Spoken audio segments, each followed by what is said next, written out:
Okay. All right. So, welcome to the Otter Curiosity podcast. And today we welcome Tommy Harevis. I first met Tommy in San Marcos, La Laguna in Guatemala, which is positioned on the northwest shore of Lake Atitlan. Lago de Atitlan is considered one of the most beautiful lakes in the world, has a very magnetic quality. The living traditions of the Maya groups in this region are very vibrant and welcoming. While I was there, travelers were invited to participate in Mayan fire ceremonies with Tata Pedro and Nana Marina, and I cherish those experiences and the feelings of community and harmony through ritual and fellowship. And I know that Tommy has been very active in this community for many years and is an interpreter for Mayan groups, both when they travel the world and when they host travelers and their communities in Guatemala. So, Tommy, welcome and thank you for joining us from Poland today and as Mm, our very first guest on Otter Curiosity Podcast. Hello, everyone. Thank you for invitation. Pleasure to be here. Yeah, how are you, my brother? I'm very good, especially today. The moment we meet is the day of the Halloween and the day of Kame. Very special time for reflection. So I took my time today to reflect on ancestors and the dance of the darkness and light, trying to remember why we light candles and why we bring light both to our life here and to all those who passed away. So, Mm, very special reflective time for me. beautiful. Well, yeah, let's start with talking about this day then. And this particular day in the Gregorian calendar is one of the most highly anticipated days of the year for children in the USA, Halloween, right? So, Mm. uh, it's fun and it's about candy, but it has some deeper roots, as we know, in the Celtic traditions of Samhain. And I thought it was interesting that we gather on this day, which it traditionally respects and honors death and ancestry in the Celtic tradition, but it's also the day for honoring our ancestry in the Mayan sacred calendar. And maybe Mm. you wanted to talk about that a little bit. Yeah, sure. I mean, this is a great combination because it happens once per, statistically, maybe per 20 Halloweens that it comes together with the day of Kame. And we know that we bring together today the qualities of Mayan understanding of death, life, and transformation, and the traditional, yes, European for sure, roots for many cultures of celebrating the ancestors. So, as we know, here in Europe, where I'm connecting from now, from Poland, we still keep some traditions, some practices, and some of them just appear as folklore practices and rituals. And in the past, before Christianity, here we had a lot of fires burning in different sacred places, especially to bring light to those who passed away. And also, we had many practices in daily life, in daily activities, especially in that day when we and our ancestors, our elders from Slavic and Germanic and Celtic traditions, perceived this time of having this thin line, thin border between the life and death, believing that the dead can visit us in terms of being spirits and in visions, and that they can come and see how we are doing. So here in Poland, for example, in that day, the most traditional people, they would abstain from doing activities that would scare away the dead. So in that sense, that in this day we would not use any sharp objects, no work with needles, no work with knives, no celebrations like no music, no dance, all the taverns would be closed, and being very mindful of what we are doing that day, not even to prepare certain types of food, anything that could disturb spirits around was prohibited on that day.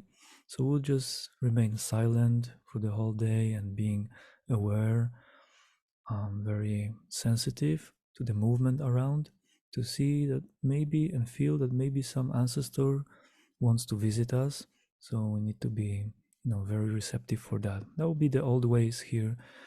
And nowadays, when we combine the light bringing to the dead, we combine it with the tradition of All Saints, and we bring light to cemeteries. So, in example, Polish cemeteries are full of many, many lights. We bring flowers and a lot of candles to the graves. And on that time, usually I go to cemetery and play my Native American flute with the melody of Amazing Grace for all of them to, bring some grace, some honoring, to bow down to my grandfathers, grandmothers. And yeah, that's how we see it here from the Polish perspective. And in Mayan tradition, what I really love is that the day of the ancestors happen more often. So it happens every 20 days. Every 20 days we have Kame Day, and in each ceremony, even if it's not the Kame, which means death, if it's not the Nawal Kame, in each fire ceremony, ancestors are always mentioned. So every day they think about ancestors. So during the days of Kame, special rituals happen, special fires that are dedicated to the dead, to the ancestors. And in each ceremony, there is a moment when we also offer for them. And what do we offer? Of course, we bring the light together in terms of fire. It's a fire ceremony, but we also give them things that they would like when they were alive. So we'll give a lot of Mm. sweets usually to the fire, cookies, food. We sing their songs. And there is a particular dance that happens during that invocation. Mayan people, they dance in such a way that they move around fire, extending their arms, and they keep space in front of them, just like if they would be dancing with the spirit. So they imagine that they are dancing with grandfathers and grandmothers, hugging them, holding them, and that's the way how they move around, circling the fire, invoking their almost touchable presence with the gesture.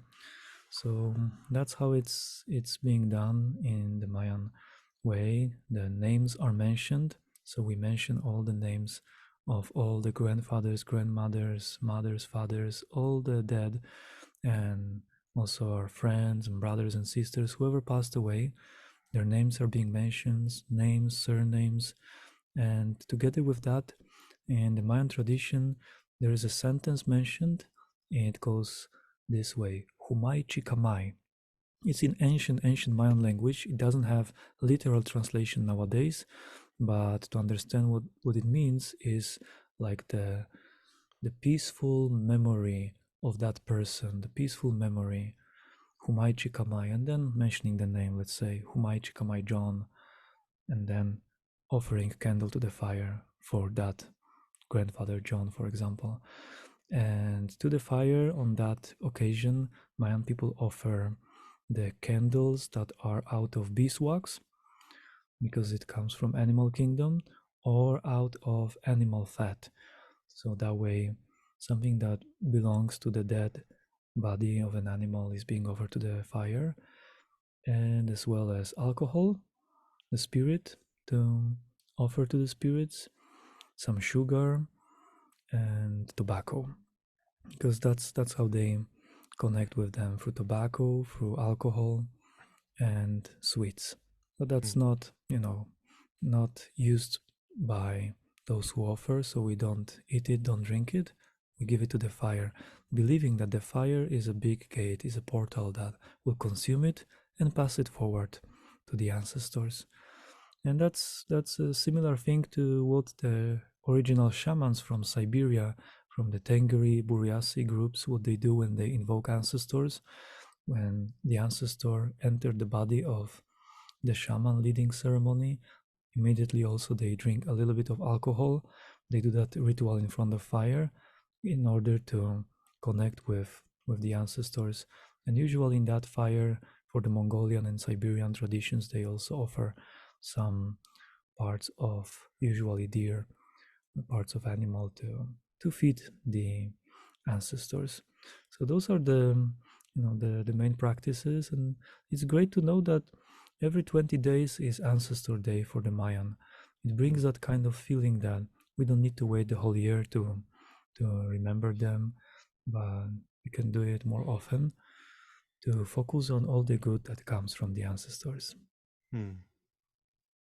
Mm. Thank you. Yeah, it's a very beautiful description of the ceremony and ritual, and I really appreciate the concept that every 20 days we can honor our ancestors, those that have went on before us, whether it be in recent or more ancient time, and it's much more connected than once a year um, or when you visit the grave site, which is more Mhm. common in our Western culture here in the United States, is uh, often there's a pain associated with that memory, and so the connection is not as often and maybe not as strong in that experience. And I've seen many cultures will create uh,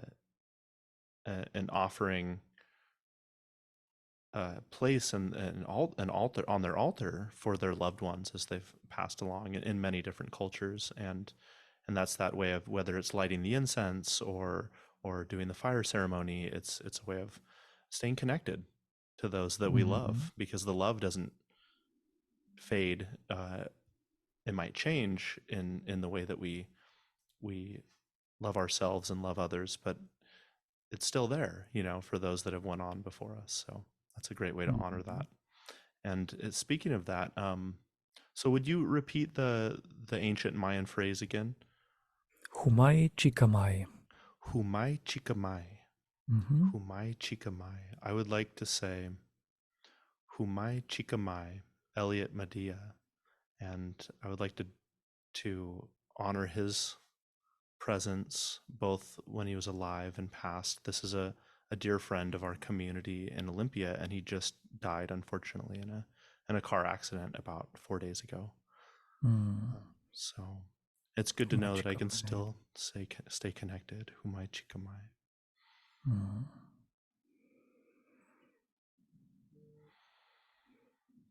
Such a bright flame. Everyone who knew him loved him. He was very playful and very engaged and very present with every relationship and every conversation. And yeah, it's good to remember this Mhm. and honor him, knowing that I can do this every 20 days if I consider Kame an important part of my life, right?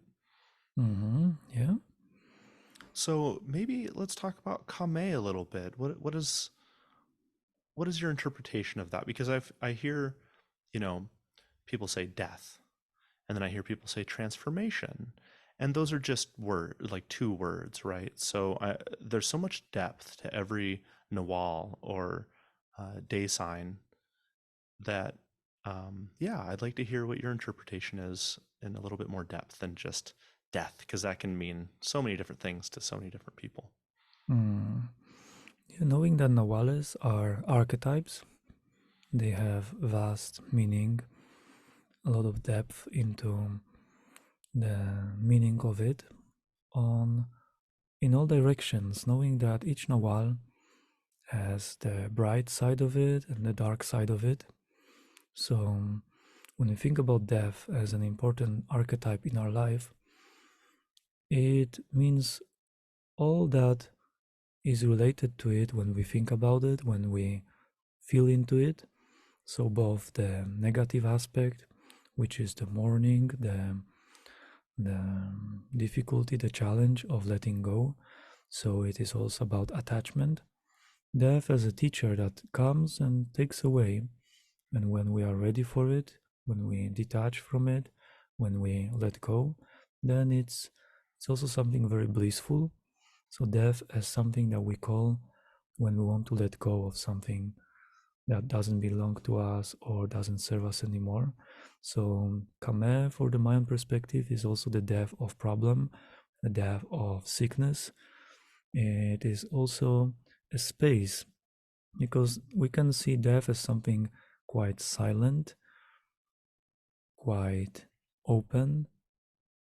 It is a space, like infinite space, and we often need that when it's too crowded in our head, in our life, in our dynamics, and we need some space. We also call Kame to make that space. That's the same quality which we call when we want to clean our surrounding, our house, when we take the trash out, when we make cleaning in our, ceiling, I call it, the attic, Hmm. and all those places where things were hidden, staying there in our house for a little bit too long. There comes time when we want to clean it up, and that's the quality of the archetype of Kame, of death, to let go for the purpose of creating space. And that's a very important aspect when we talk about Kame, when we want to transform, which means to change shape, because transforming is like a Latin name for changing the shape of things.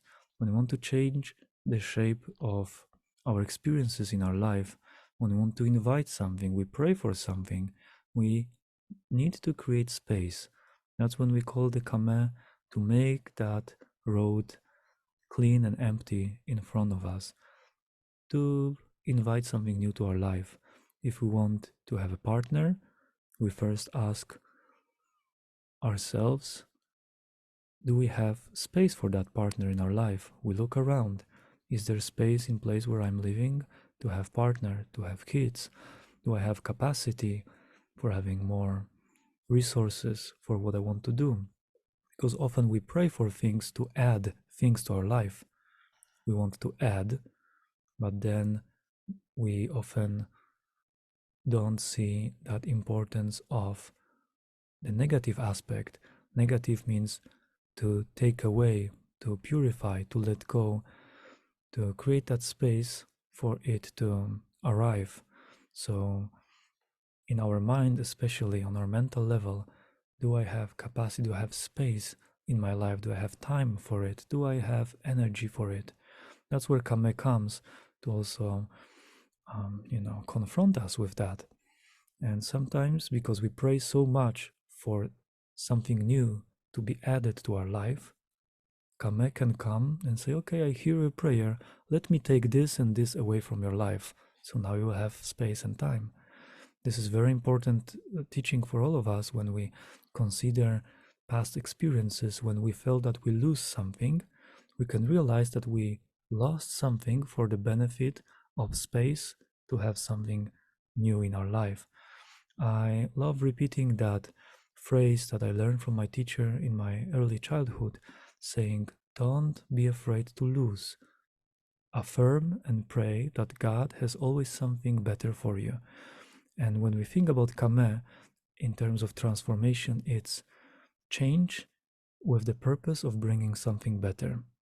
It's very important, that positive aspect of death. We let go of something, we lose in order to have something new. So, of course, it is the physical death, and in terms of Mayan cosmovision, they perceive death as a new beginning, so it's always related, the beginning and the end. Just like the Mayan calendar being a cycle, a circle, it doesn't have a fixed beginning and a fixed end. Kame is there to tell you, finish this chapter, go forward. And of course, it's related to the ancestors because they were the ones who created new beginning, our lineage, our bloodline, our life, and they also had to go because that's the nature of life itself. And that's interesting to see how the Mayan people in their cosmovision perceive what happens after death, and how does it have to do, how does it, you know, how is it related to reincarnation, to our idea of the traveling soul? Because what I find after 11 years of studying those people and their beliefs, I see that those two ideas come together in the same time. They practice both, that after death, the spirit of that person stays around the community, can become a nawal, can become the guardian of the mountain, can be strongly related to the nature and be always available out there in the spiritual realm. So when they die, they appear in our dreams. We can sense them from that Mayan perspective for long, long time. But in the same time, they believe that we continue the journey and we can come back. And that's what the Mayan midwives identify when the new child is born. Sometimes they are born with particular marks on their bodies, some, different colors, different shapes, different marks. And for them, it marks that that person didn't accomplish fully the mission of the previous life and came here with that symbol on the body or that shape with that thing to accomplish it and to give sign that this person carried something in the previous life and needs to have some help to accomplish it in this life. So it's fascinating to see that there is no um, contradiction in their minds. They say yes, both. They stay with us and they continue. We stay here and we continue in the same time. Just like Tata Pedro himself, he was laughing and joking with me for so many years that when he dies, he wants to be my son or my child. So he says, when I will die and you will have a baby, maybe it's gonna be me. Maybe I will come back in your family and you will be my father. So he was always joking about it and having that belief that they can be here and there in the same time. So that's really fascinating to see that they have no conflict about it, and those things are deeply practiced. So life and death in terms of kame, a process of transformation from one form to another, and we can see it in so many forms and mentally, emotionally, and physically. It's good to make space. If we don't make space, death comes and makes space for us. Mm. Thank you. Yes. I'm reminded of something I heard, that death is as an advisor rather than something to be afraid of, but something to advise you to make proper relations and honest action and efficient action in your life, knowing that we all have a limited amount of time, and it's up to that individual and the community they're in to create the space in the time they have, and in the and all the different spaces they have, like you said, mentally, emotionally, physically, for the things that actually feed their life and their soul, and the community as well. Um, and I know there's also a fixation we have as mortal creatures to hang on to things, whether it be a loved one in their passing, or a childhood sentiment in our memory, or an object that we really like and enjoy. And when we ask for new things, there must be, if there's not already space for those new things to enter our lives, well, things as in not just physical things, but mental ideas, a new job opportunity, a new child in your life, if you want children. We need the resources, the space to allow that to happen, and the time for the nurturing of those new things into our lives. Mm. Yeah. So a great teacher, no? Death as great advisor. And I love having personal relationship with that advisor, asking it, him, her, however we call death, the spirit of dying and passing.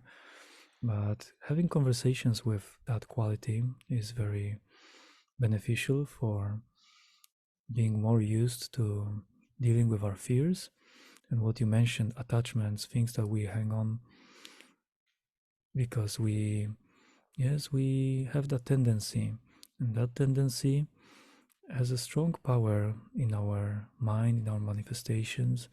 As I see that in our subconscious mind, it looks like it works in terms of 0 and 1. 0 means not important, 1 means important. And what's important for our mind, it keeps repeating, it keeps attracting it, it keeps manifesting it again and again. So those positive things and those negative things, that's why when we are attached to certain feelings, situations, we tend to repeat them and provoke them. So it's important to know what we put importance to in our mind. That's why when we talk now and today about the ancestors, I often address that topic that we have different feelings about our ancestors and different histories, and not all of that is positive. What to do then? Because we often say to honor our ancestors, and there is a reaction in people, wait, why should I honor my ancestors if they were not really so good? You know, if some of them were not really positive. So it's good to really reflect on that, because what we put in our mind gets bigger and stronger. And if we repeat that we honor something that we have mixed feelings about, it can create an inner conflict. And sometimes, you know, children in families are pushed to honor someone that they are afraid of, that they don't have good feelings about, or that they never knew. Also, that's something that creates that question. So how I perceive it is that, first of all, it's great to deeply honor those who were before us, who wished well for our lives. So those who were expecting grandchildren, those who were praying for future generations, those who were adoring life, those whose lives in action were lives of affirming beauty, health, and those who were really creative, and because they consciously or unconsciously sent something positive forward. And while we honor them, we can receive all those blessings back from them. But there were also those who went through really difficult times, through addictions, hatred, traumatic situations, and maybe they didn't have time in their life to really reflect on something optimistic and positive. They maybe didn't even expect that the future generations to be healthy and even to exist, because so many families and bloodline stories.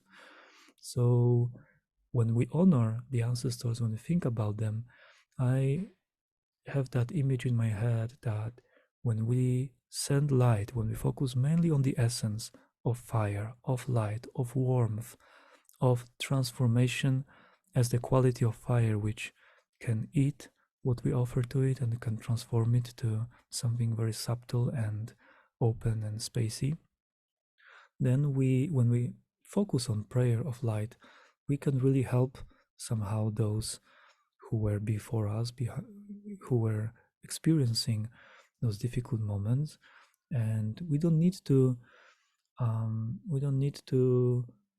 you know, receive from them or ask them for something that they never wanted to give us. But all we can do, and which gives us a sense of peace, is send backwards gratitude and respect. Gratitude for their lives, just for life itself, because we sense that life is precious. So we can send gratitude for their lives and for them being there to create life forward, and respect just as the noble feeling that we can have towards things, people, ourselves. Respect, gratitude and respect. And it looks like when we pay gratitude and respect back to our ancestors, known and unknown, it looks like it is already bringing some healing towards them. And if they were good wishing, it multiplies with more blessings from the ancestry. If they were in difficult times, it looks like some burden is easen, is lightened up. So I think that's the main practice that I would suggest everyone, recommend everyone to try. If we cannot think positively, just send respect and gratitude for life itself.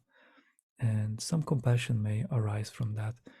And that compassion is already part of healing the ancestry, because forcing ourselves to adore someone that was not really so easy, that may create conflict. So not forcing ourselves, just respecting and having compassion for them.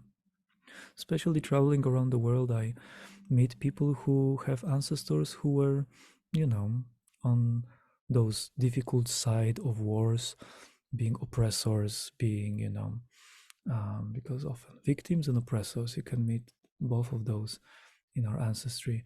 So some of them were really going through difficult times, and people have problem to address them, to talk with them, to even mention them. Let's just accept the history as it was, and often we are born here to make a change, to just close that chapter behind us and pass forward what we really consciously want to give to our next generations. So that's how I see also that relationship with ancestors, through those practices and honoring like the day of today.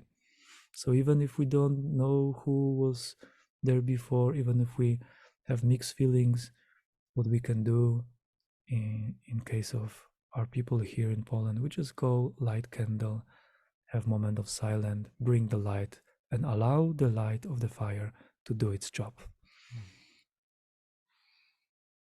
Mm. This reminds me a bit of actually modern physics and some of the ideas coming out of quantum physics and Einstein's spooky action at a distance, seeing that, the experiment with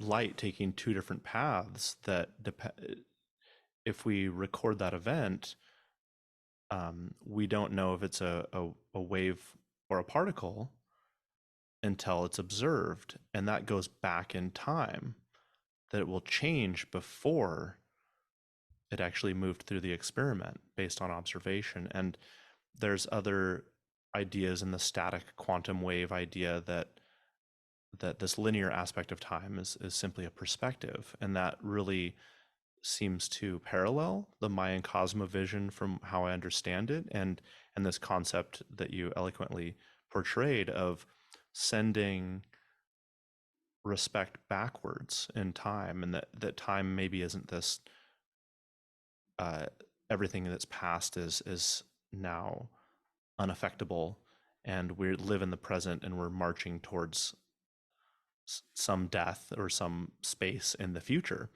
That there's space in the future or death, there's space in the now, and there's space in the past, and through that space we're able to access our ancestries and the future generations with our emotions, with our prayers, with our content of our character, and and affect the nonlinear aspect of time.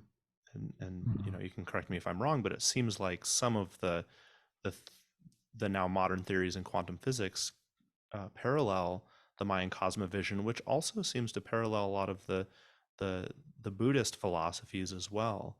And speaking with reincarnation, that's a very common theme across the Mayan world, as well as most people know the Indian philosophies, and especially Buddhism, but also coming from Hinduism. And I thought you might want to touch on that a little bit, and how, if you know, the comparison or the contrasting of those two concepts of reincarnation and how that might look. You talked about the Mayas having, well, they can still be here, they can inhabit the mountain, but they can still be moving on and doing other cycles. And it makes me wonder if sending respect backwards to maybe the more unsavory characters in our past, the ones that maybe were oppressors or traumatized, and maybe didn't really have the options and the choices, that maybe were affecting not just the connections we have to them and to all things through respect, but also affecting their reincarnation pathways um, through this I guess tunnel or mosaic of time. Mm, yeah, it's a very fascinating idea, no? Now we can use the power of now to affect past and future. When we talk about non-linear way of seeing time, I often imagine it as if we know that Mayan calendar is the cycle, is the circle, it's circling, it's moving, circle within the circle. And it means that there is no beginning and end, it's all, it touches the same point. Then I like to imagine that I make it smaller, smaller, and contract it into one point, just like if all those moments are in the same point, because we know there's the point of reference, the nawal, the day, the energy.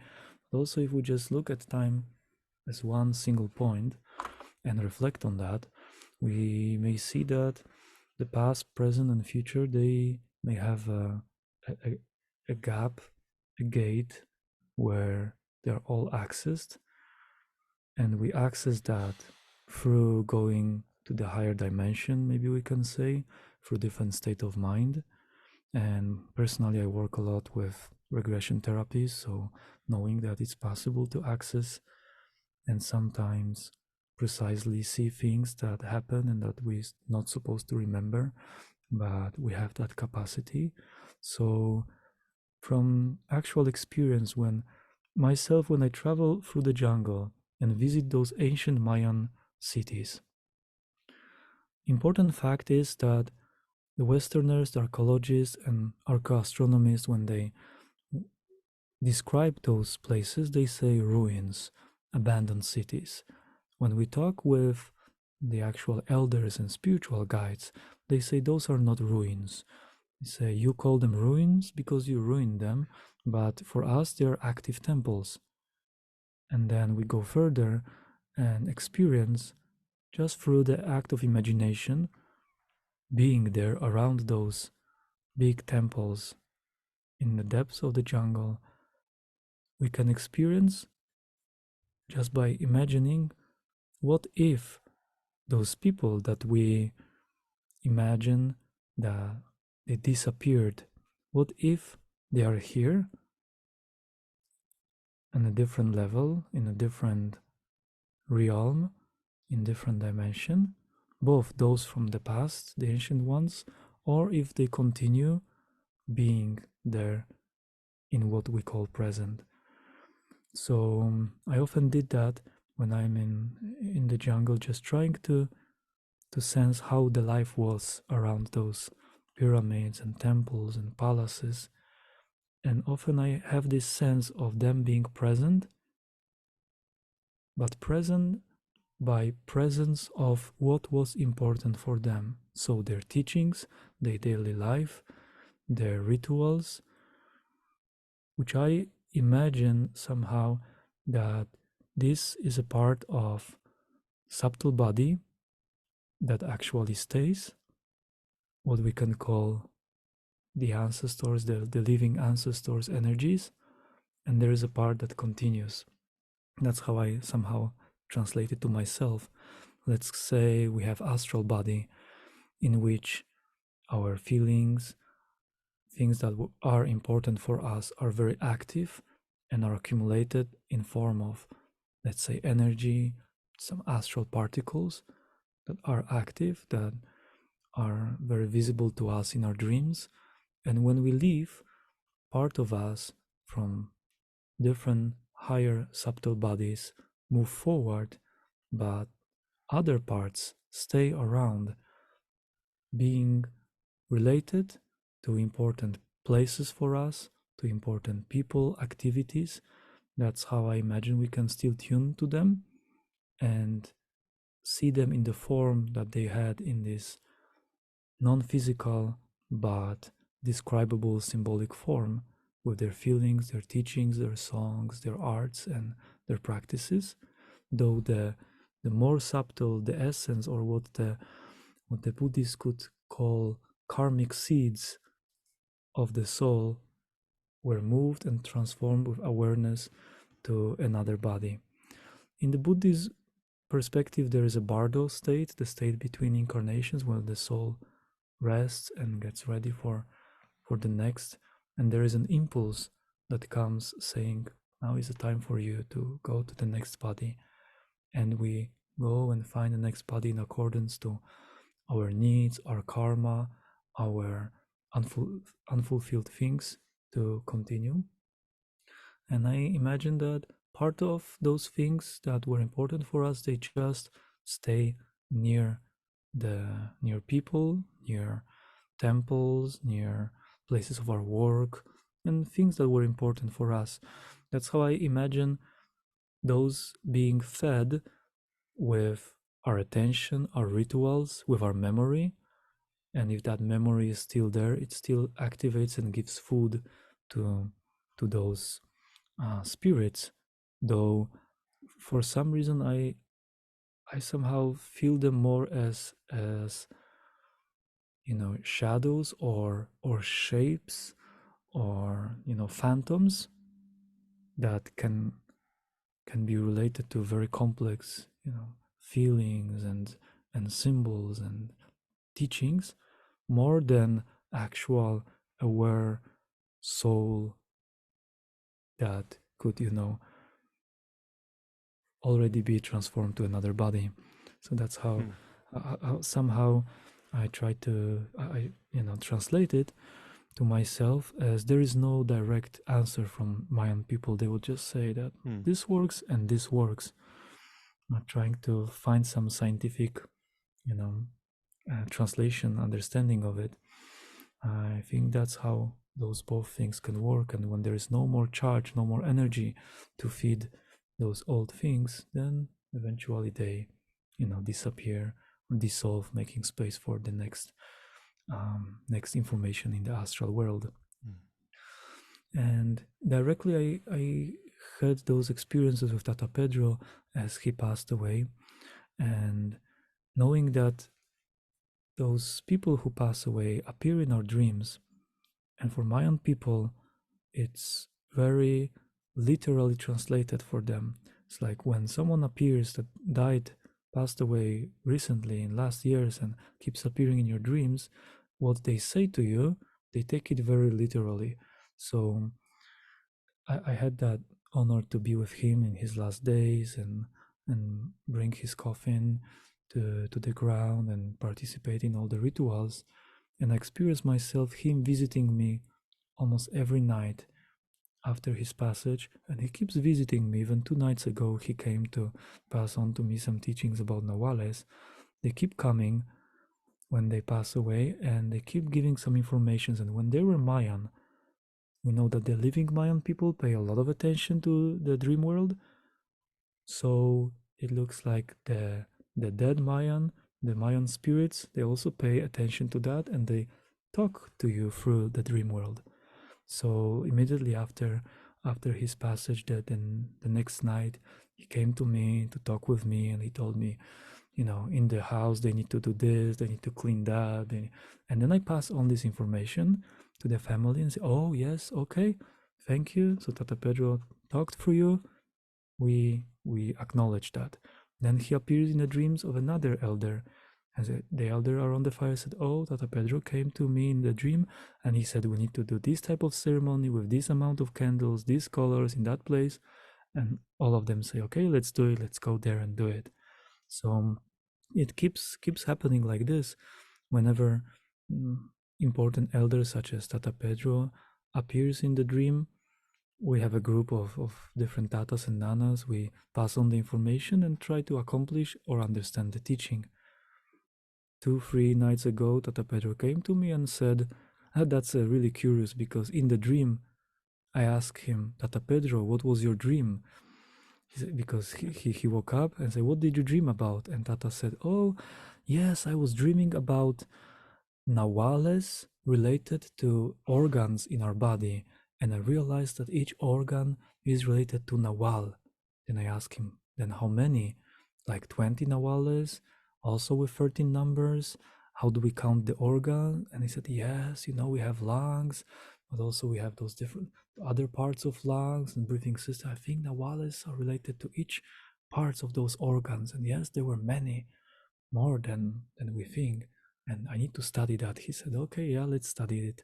Let's talk about it more. So in the dream, I asked him about his dream, and then in the morning I can take that time to contemplate and think about, okay, what it means to me, what he was trying to say, what is the teaching behind it.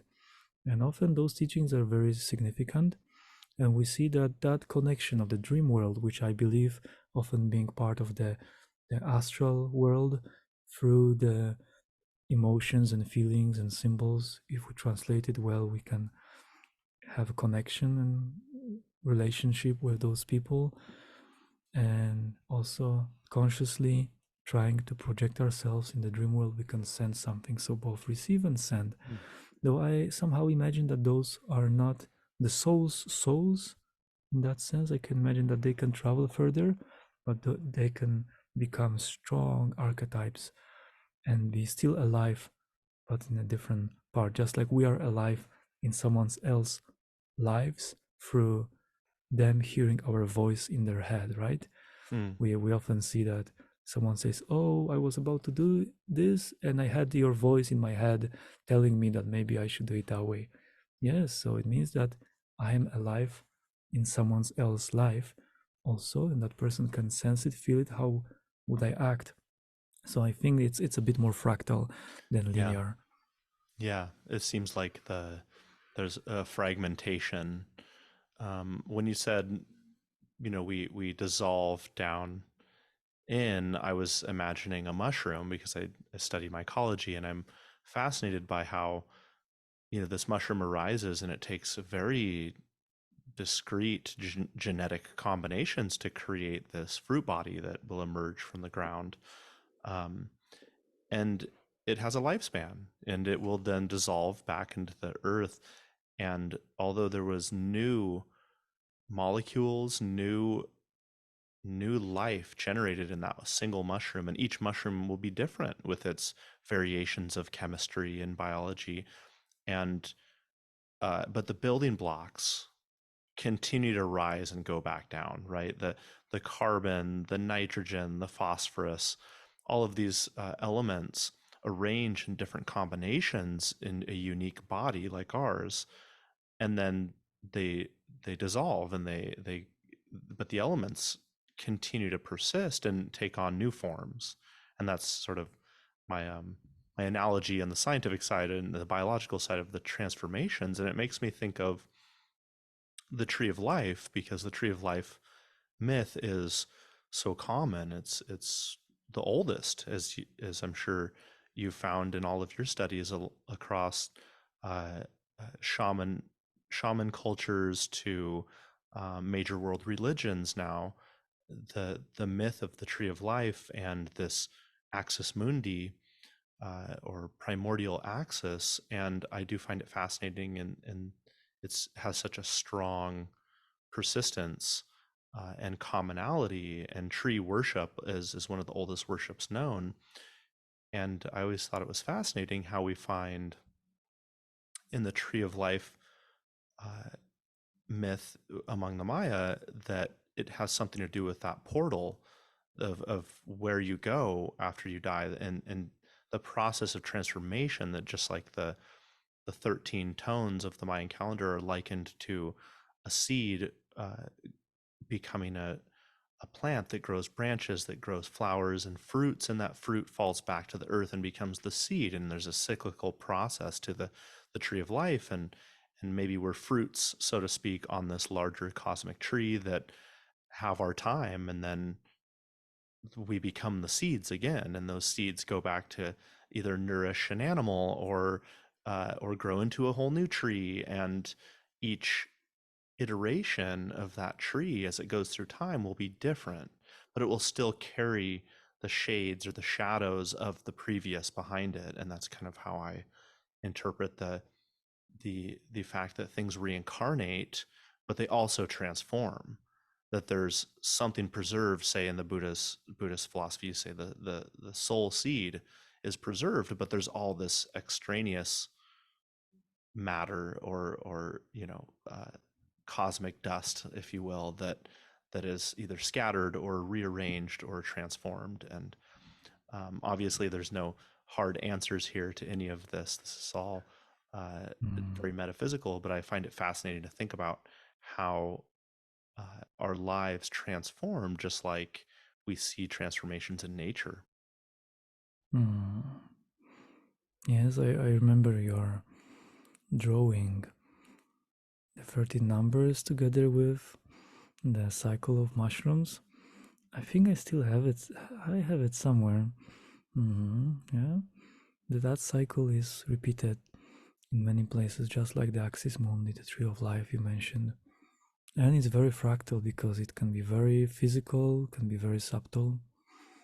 The tree, the emotional tree, the tree of destiny, the tree of freedom.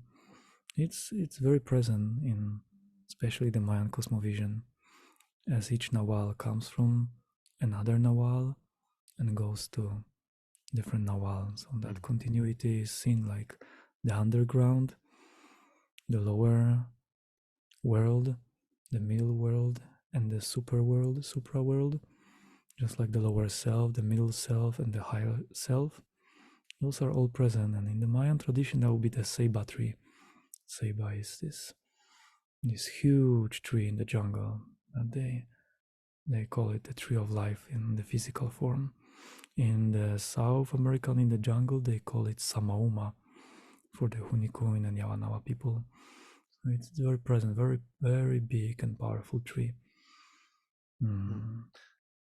Yeah, the tree of life to the Salish people where I'm from would be the western red cedar, as it grows very Western Reds. tall, very Mm-hmm. large. Thuja plicata is the Latin name. There's so many names for the tree, but it was the life giving tree because it provided uh, buildings, building material for their longhouses, and it provided um, wood for their fires, and it also provided the building materials for their canoes, which were extremely important to these people, as they still preserved a lot of their canoe travel from their ancestry, and Mm-hmm. as well as it provided food, or sorry, not food, but clothing for Mm-hmm. for out of the bark. They would produce clothing and even diapers for their young babies, and so it was considered the tree of life, And also flutes, and because flutes. Yes, yes, exactly. according to those North American legends, the first flute came from the cedar tree. Hmm. Mm-hmm. Yeah, you often see the Native American flute is made out of cedar. Yeah. Mm-hmm. So something we touched on with the transformations in the tree of life and it being linked to the 13. Let's talk about that for a minute, because we've talked about the Nuals, and there's 20 Nuals in the Mayan sacred calendar. Often people call this the Tzolk'in. That's one, and one of the languages words for it. And but there's also the 20 tones, as well as the 13 tones, as well as the 20 day signs. And so maybe you could give us your interpretation of what these tones are and how they affect the the day signs, the nawals, and what today is, and how five, or hohob, actually impacts the energies of kame, or death. Mm. Yeah, so the numbers are very important. We know ancient Mayan people being great mathematicians, astronomers, and they see mathematics everywhere. So the 20 and 13, as the great spirit, the great creator and former for the Mayan people, is also described as the only one giver of movement and measure. We know that the measure is the 20. So the 20 is 10 toes and 10 fingers. 10 of them connect us with the sky, 10 of them connect us with the earth. That's the feathered serpent. So seeing us human beings as kind of a hybrid, half animals, half aliens. So that's the 20. It's like part of the sky, part of the earth, That's why they say heart of the sky, heart of the earth. Bringing that together, 20. We use 20 to count, to calculate. So it's the measure. And the whole system of mathematics was based on 20 cycles. That's why they were able to put down on paper, on stones, write down those huge numbers because they used 20 cycles as the base of their math. And then the number 13 comes for the movement. So we have measure and movement.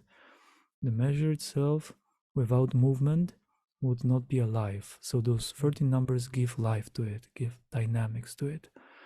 And when we talk about both nawales and numbers, we need to know that we always describe them and touch them in two spheres. One sphere is the time, the day. So, for example, today we are meeting at the day of 5 Ho Kame. So, the quality of Nawal for today brings some qualities and the number of today. But also, the second part is the person being born on that day. So, there is a quality of person, Kame, and the person of number 5.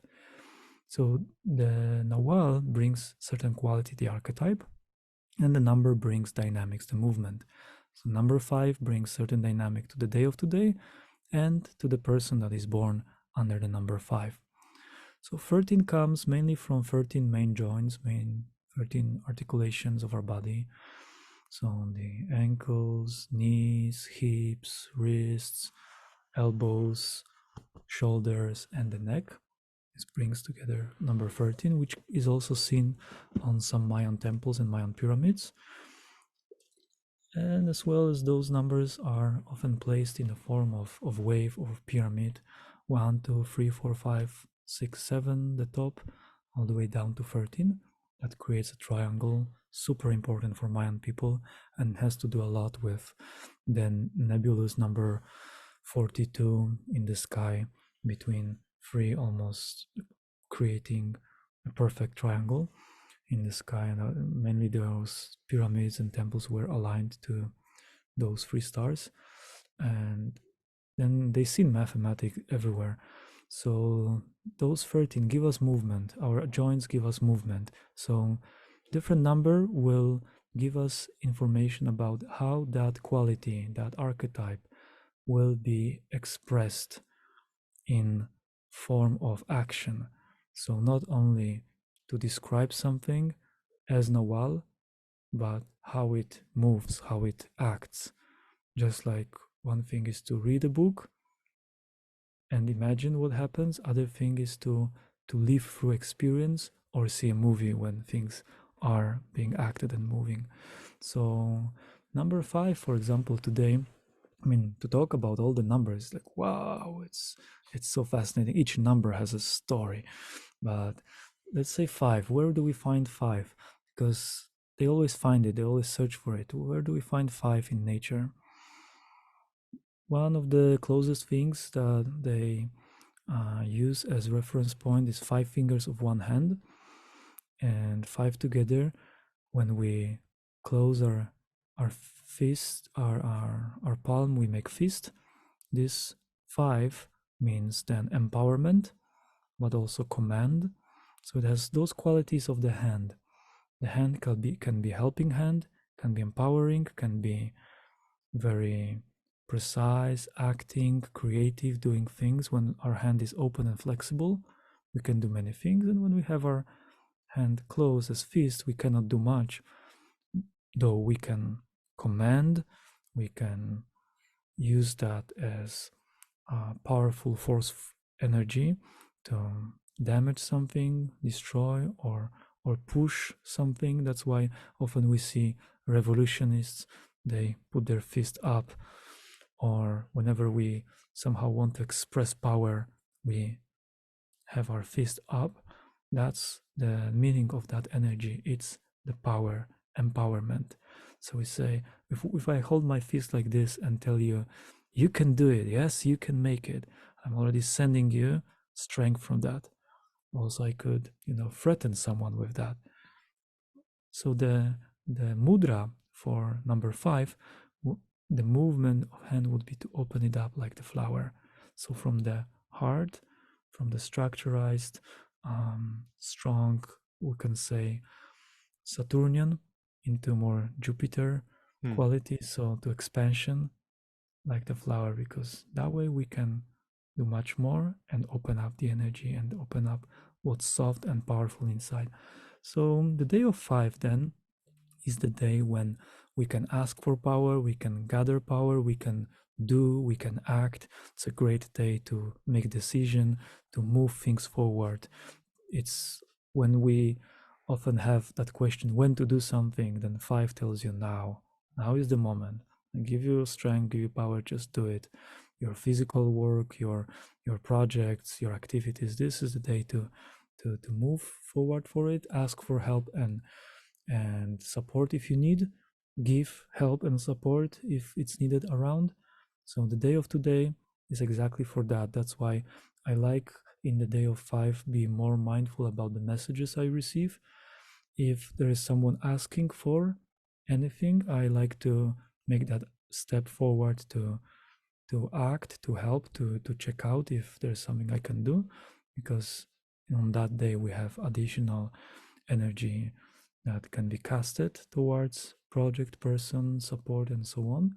And also, that's a day to be very mindful about what we say in order not to destroy, but to create, to be more constructive, less destructive, as our words and our actions can have strong impact.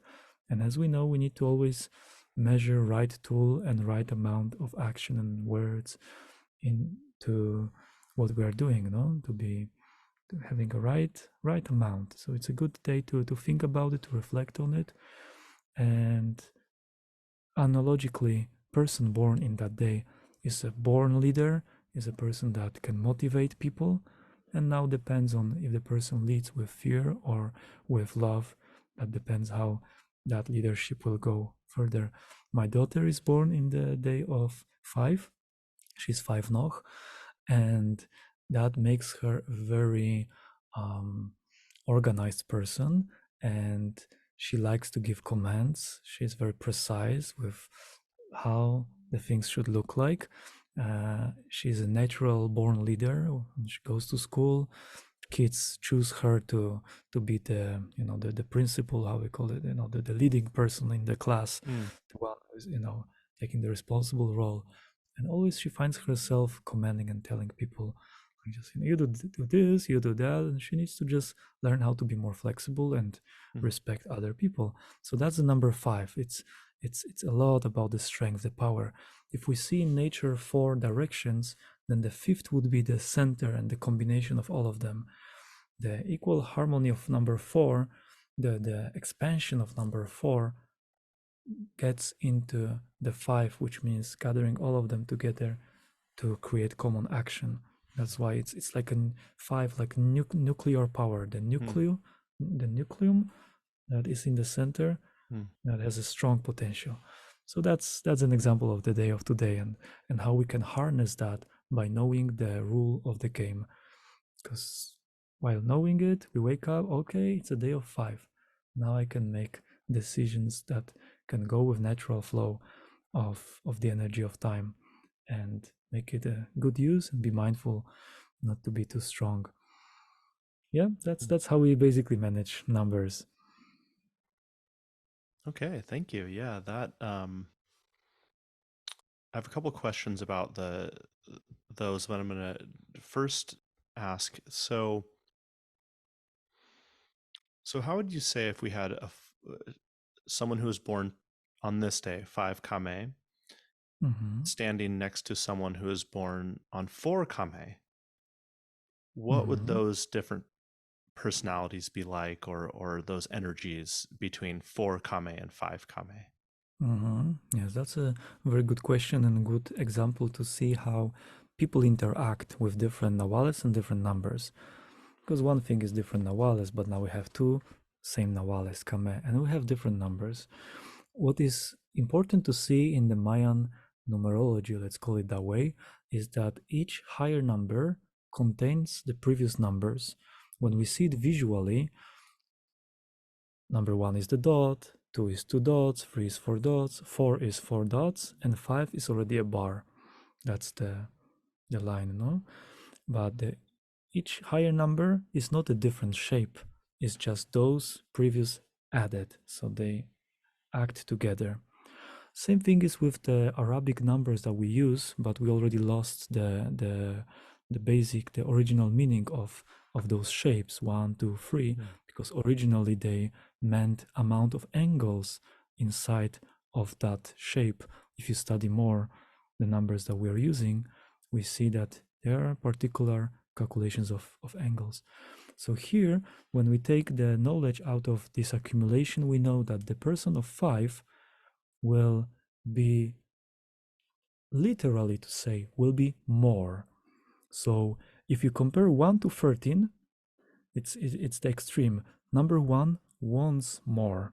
People of 1, they just like more. They are very ambitious. They feel that they don't have enough. They would love to go forward, to expand more ways, new this. And they're like, whoa, whoa, whoa, whoa. They need to learn how to appreciate what they have and focus on one, because often they just start further, and then you put person of number 13.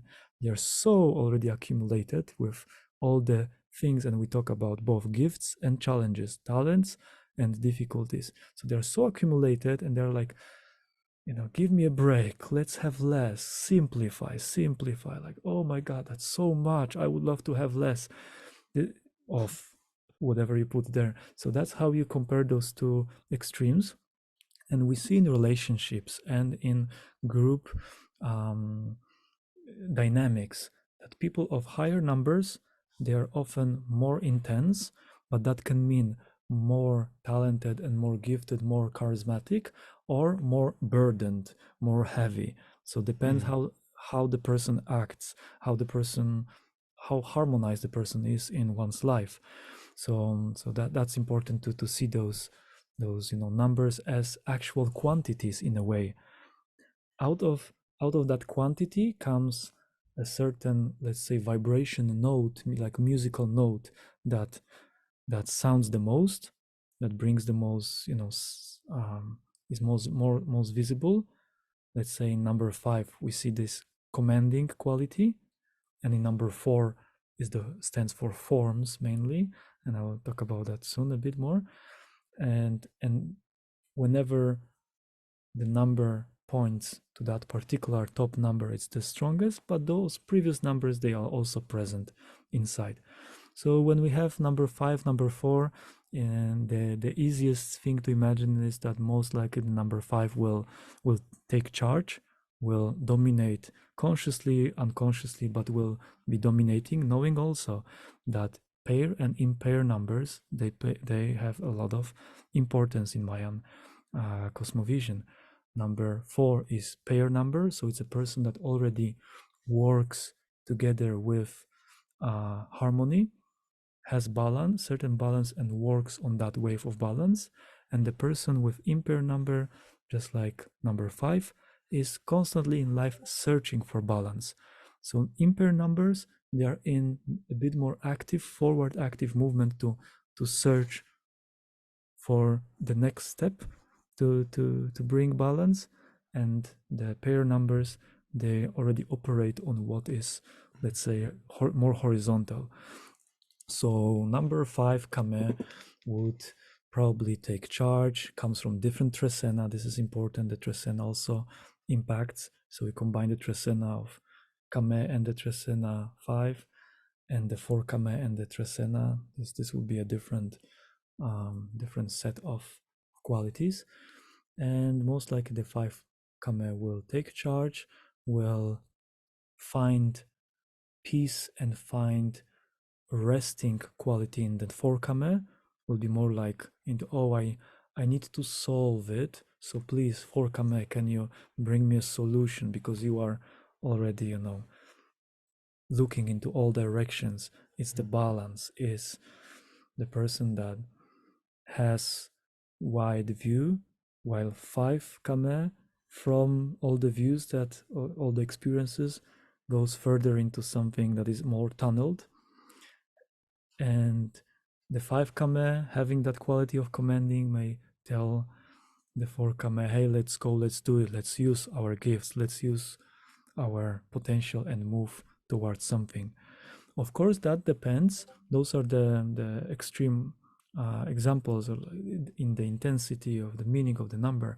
But if they are out of balance in their number, also it may mean that five, which is the command, can not necessarily be a charismatic person, not necessarily be the one that goes forward, can be the other extreme, can be the person that is very much influenced by others, can have a lot of fear, can be self-punishing, can be also, very contracted, and having the feeling that the world is a dangerous place, that people around, society, the surrounding wants to put pressure on that person. So we see those examples of number five can be very much forward, or can be prone to be sensitive towards the surroundings. So that's Hmm. what we see about those numbers, that one thing is the balance. If the person is balanced, usually fulfills the main mission of the number and moves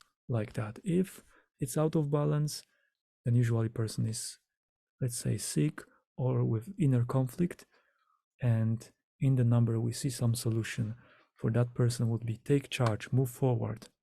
Number five is if it's not in balance, we see where it goes. If it's too harsh, too strong, too dominant, we say just relax, consider other people, be more respectful, find what you really need, and find the softness in your strength.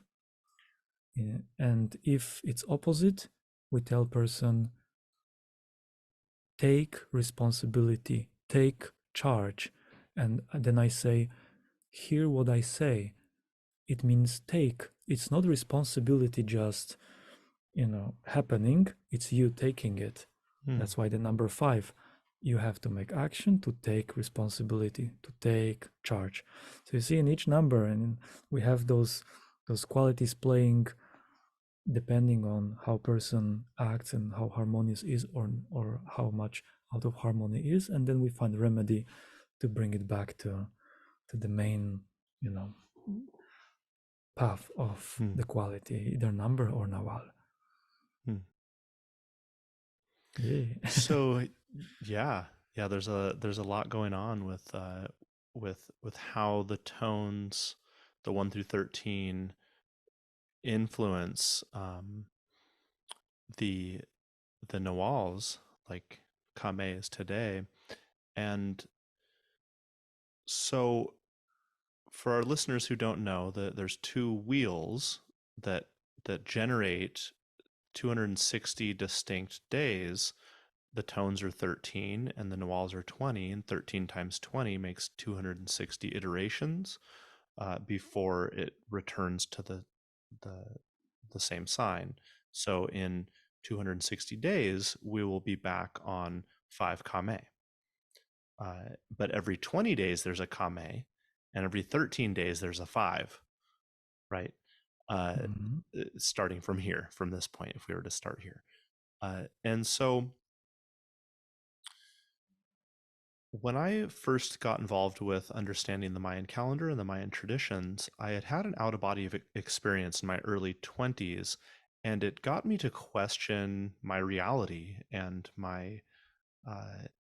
and my identity in such a dramatic way. I started researching shamanism and astral travel and these other traditional uh, cultures that have talked about what we now call out of body experiences, and realized that the experience I had was very synonymous with different shamanistic cultures, like seeing my body, but sort of like an ethereal body out in the cosmos or in this black dark space, and feeling and seeing these beings come in and tear me apart into millions of pieces. And I saw and felt myself scattered across all time and space, and then I was carefully by these same beings reconstructed into this new identity. And it was overwhelming, to say the least, when I came back and had no community to talk with about this. So I started researching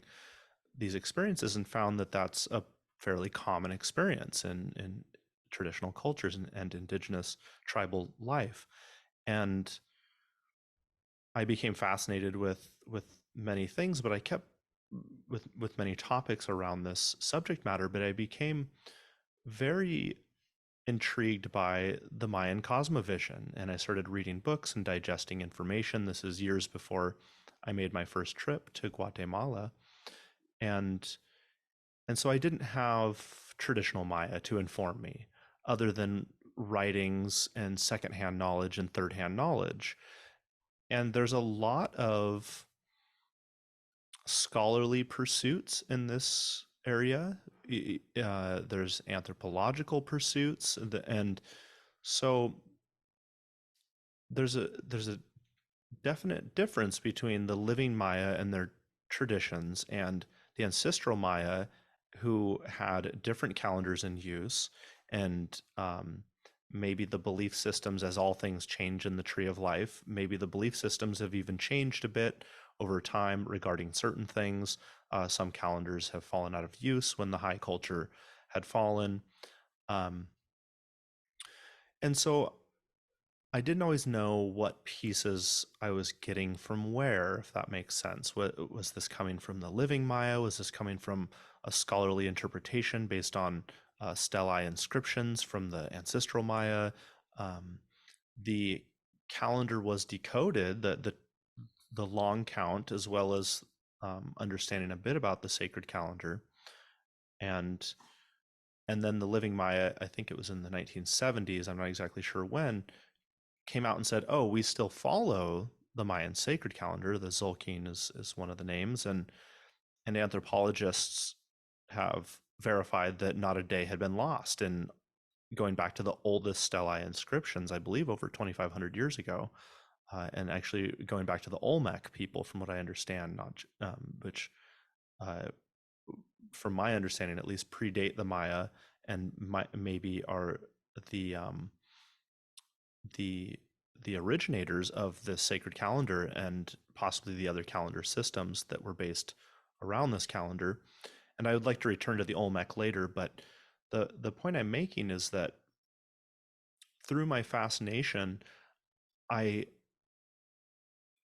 I tended to be biased towards things that fit my narrative, right? If I would read a book by, say, Carl Johan Koloman, who's was a research scientist for the UN, and so he brings a very scientific perspective to his research with the Maya, but he also works with the Maya people. He's not just a continent removed reading books and making suppositions and claims.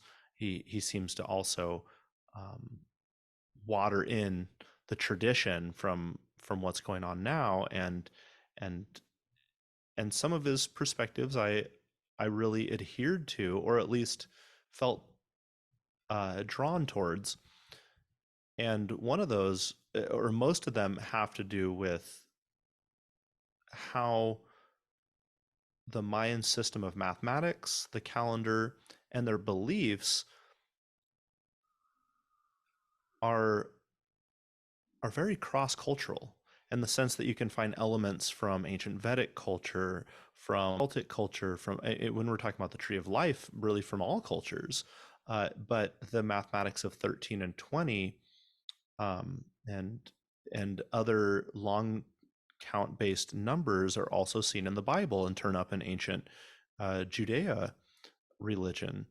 And I always thought that was fascinating because I was very obsessed with Joseph Campbell when I was younger and digested as much of his work as I could on comparative mythology, but he never really touched on the tree of life myth as being the most common thread that we have across all cultures of across space and time.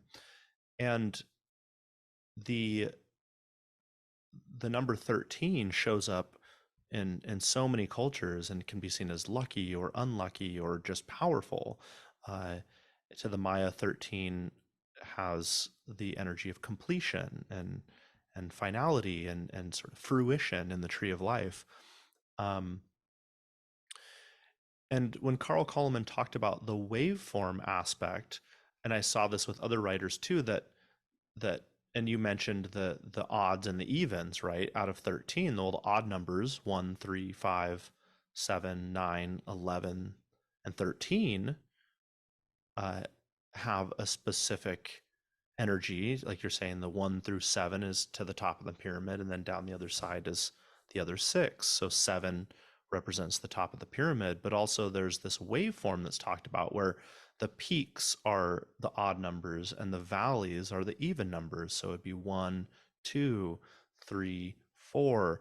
And that corresponds to what's called the days and nights, or the like you said, the odd numbers would be go out and seek and get it done and move towards balance, and the even numbers would be rest and integrate and be in that state of balance that is.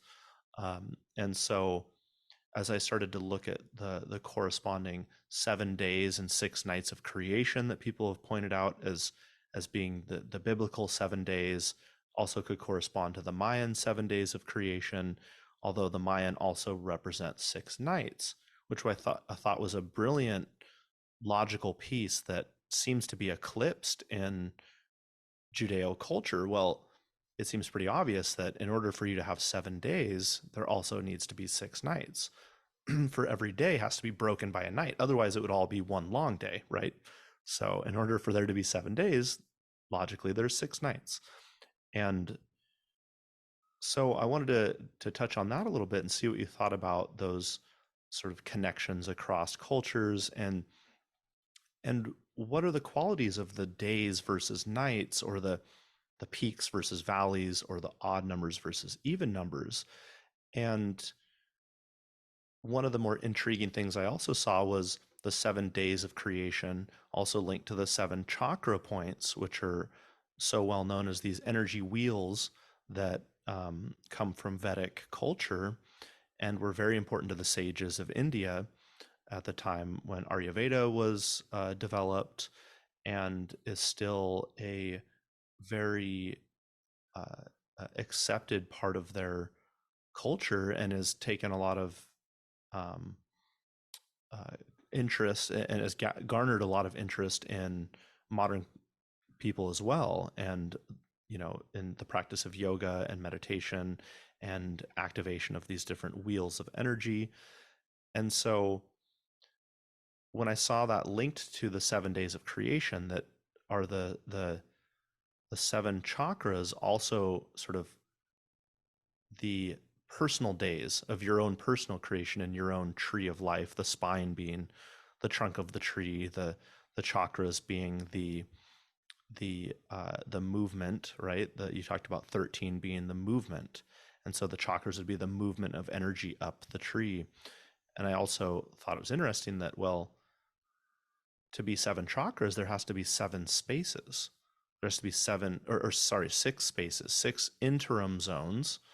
Otherwise, they would be all one long light or one long wheel of energy. It would be so they must be separated, and so a lot of these sort of, I would say, scholar philosophers around the Mayan calendar point towards those commonalities. And I was wondering what you thought about that, specifically the link to the chakra system, and if the Maya have anything to say on that, or any considerations about the seven odd numbers of the 13 corresponding to the seven chakras.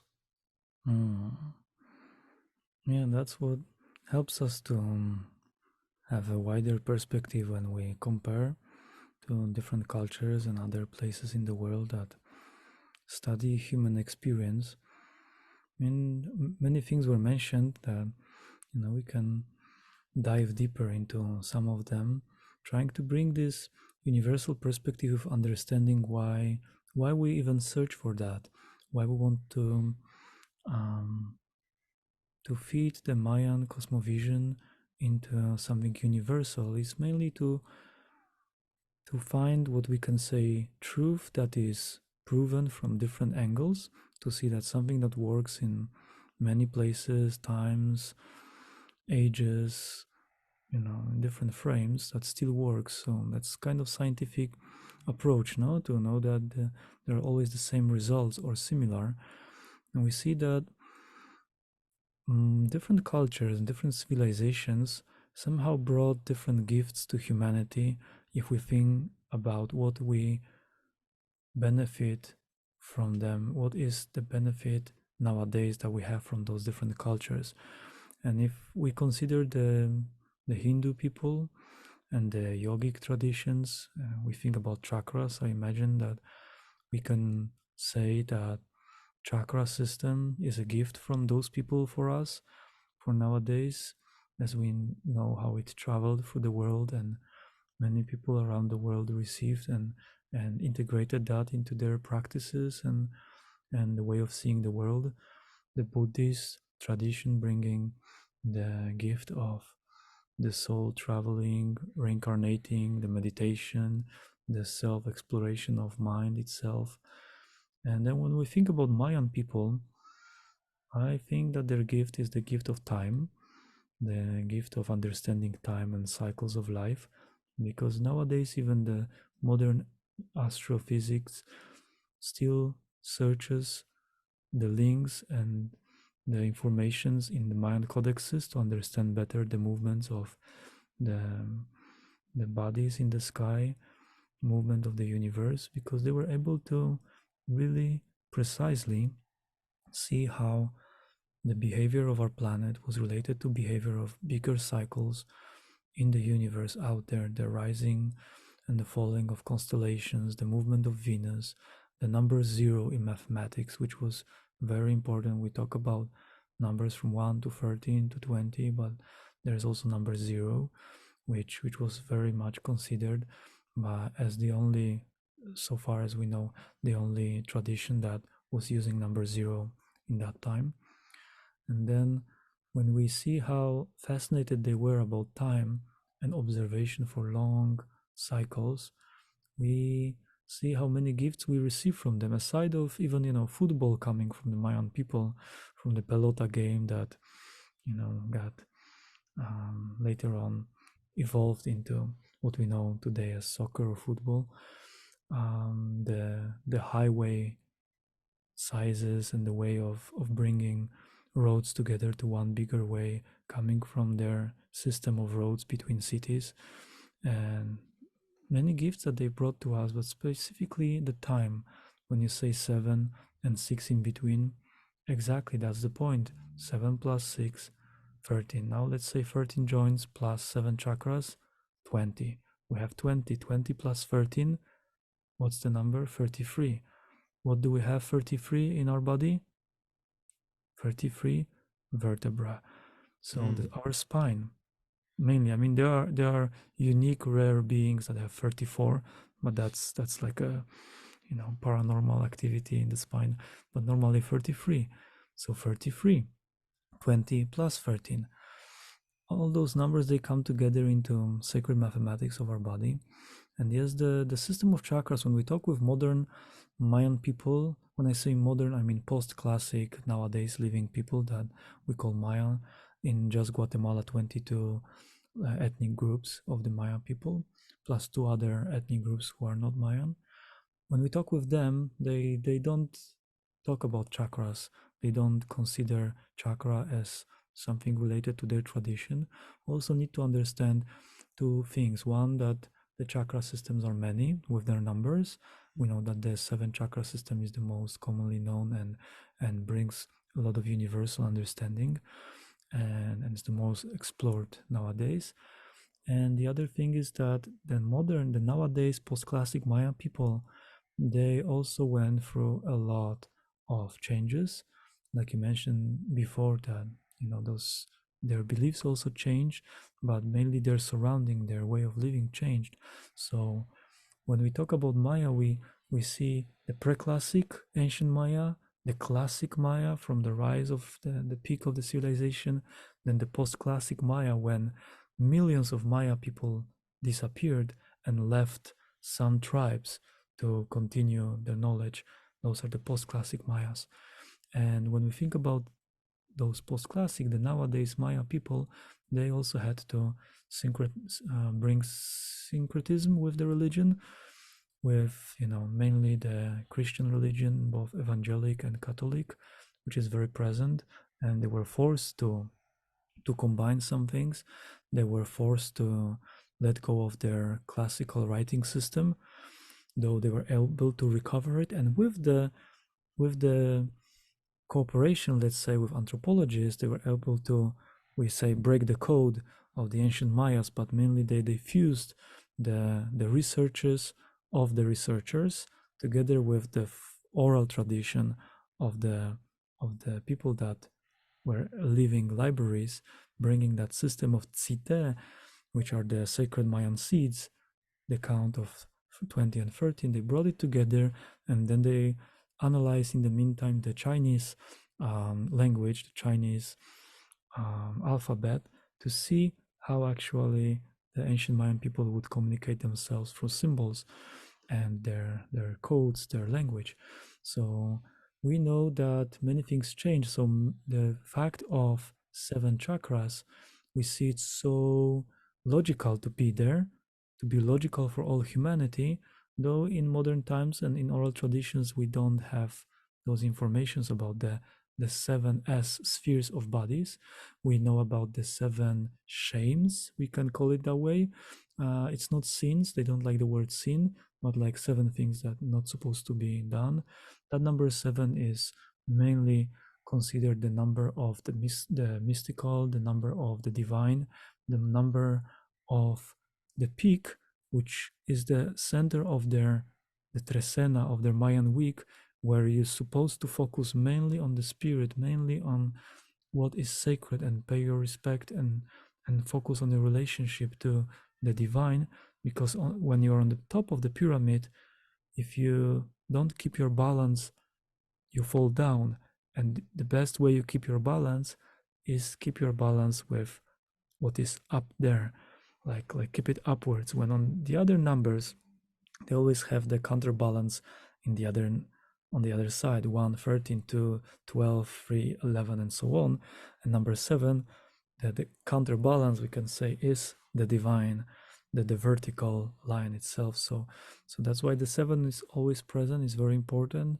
Ceremonies are done on that day, though the chakra system itself is not practically practiced nowadays with the Mayan people, though we know that also many other practices were changed, or some of those that were not crucial for their sacred life, their holidays, their ritualistic activities were left behind. We talk about 20 calendars, 20 calendars from which the smallest cycles were kept because they were able to be remembered, passed on orally through clothing, through rituals, and the rest are only kept by some teachers and not so freely, not so easily passed on. When we talk about the meaning of the long count, even the meaning of Ab, the 18 months, and the 19th of Wayeb, those meanings, we have some snippets, some um, particles of knowledge being passed on, but a lot of it is either kept secret or passed in very distant places and close lineages. So they had 20, but they choose some most essential ones to protect, and they really were able to protect the Chalk Ech or the Tzolkin, the 20, 13, and those very small cycles. And it's a very recent history. Just regarding the Ab and the Wayeb, Tata Pedro was one of those guardians of these counts, knowing that through the 36 years of very brutal civil war that the country of Guatemala went through, and many of the practices and rituals were lost with a lot of knowledge. He was one of those keeping those particular days, which are often called out of time, with the fire, even though the surrounding didn't like it, even though the family didn't have enough to eat, but the resources were spent on wood to keep the fire burning for 5 days and night, as he had the passage of knowledge in lineage of his teachers, that those days the fire, in order to keep the balance for surrounding and the entire planet, was important to keep that light on 5 days and 5 nights, no matter what. So even though there was not much understanding from the family around, he was still doing it until the rest of the family understood that yes, this fire Mm. in this particular time is important. And here I would like to create a link, a distant link to Egypt, because Mm. when we talk about those different cultures and time, we see a beautiful relation between ancient Egypt in their ancient times and ancient Mayan people in their times. When we talk about the solar calendar, the Wayeb, 360 days, 60 days of the solar year. In the same time of history, both the ancient Mayan people and the ancient Egyptian people kept the count of 360 days as the solar year. And nowadays, when we look towards the ancient people, we need to remember that we always look through the filter of the Western, of the modern perspective. We don't look at them from their perspective. We look how we can see it. So I think what happened? Were they really, not that smart to calculate that it's 5 more days actually to have a full cycle? Different cultures, we say that maybe they did not communicate back then. That's the idea, no, that didn't know about each other.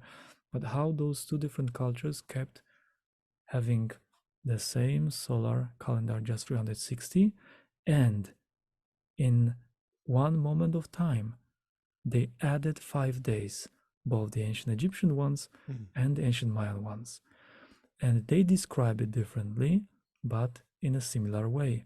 The Egyptian people, they said that there was like a battle of gods in the sky, and those gods, those spirits, they wanted to have more days, so they created 5 more days. And that's how Mm. the priests explained that to people. So we add those 5 more days.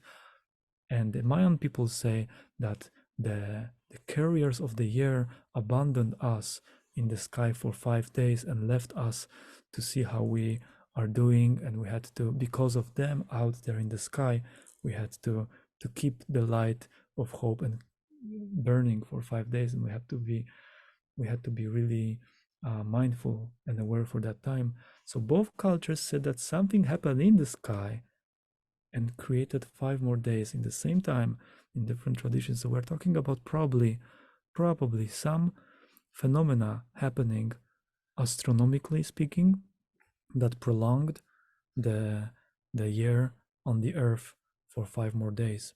So we Mm. see, if we compare the ancient Egypt, the way they lived, the way they seen the one source but in many forms. That's important for talking monotheistic, polytheistic, animistic, and so on. We see that they believed in one creation but in many forms to be closer to people. Same with the Mayan people. The Egyptian people having their sarcophagus, mummifying their bodies, believing that it's important for the next stage.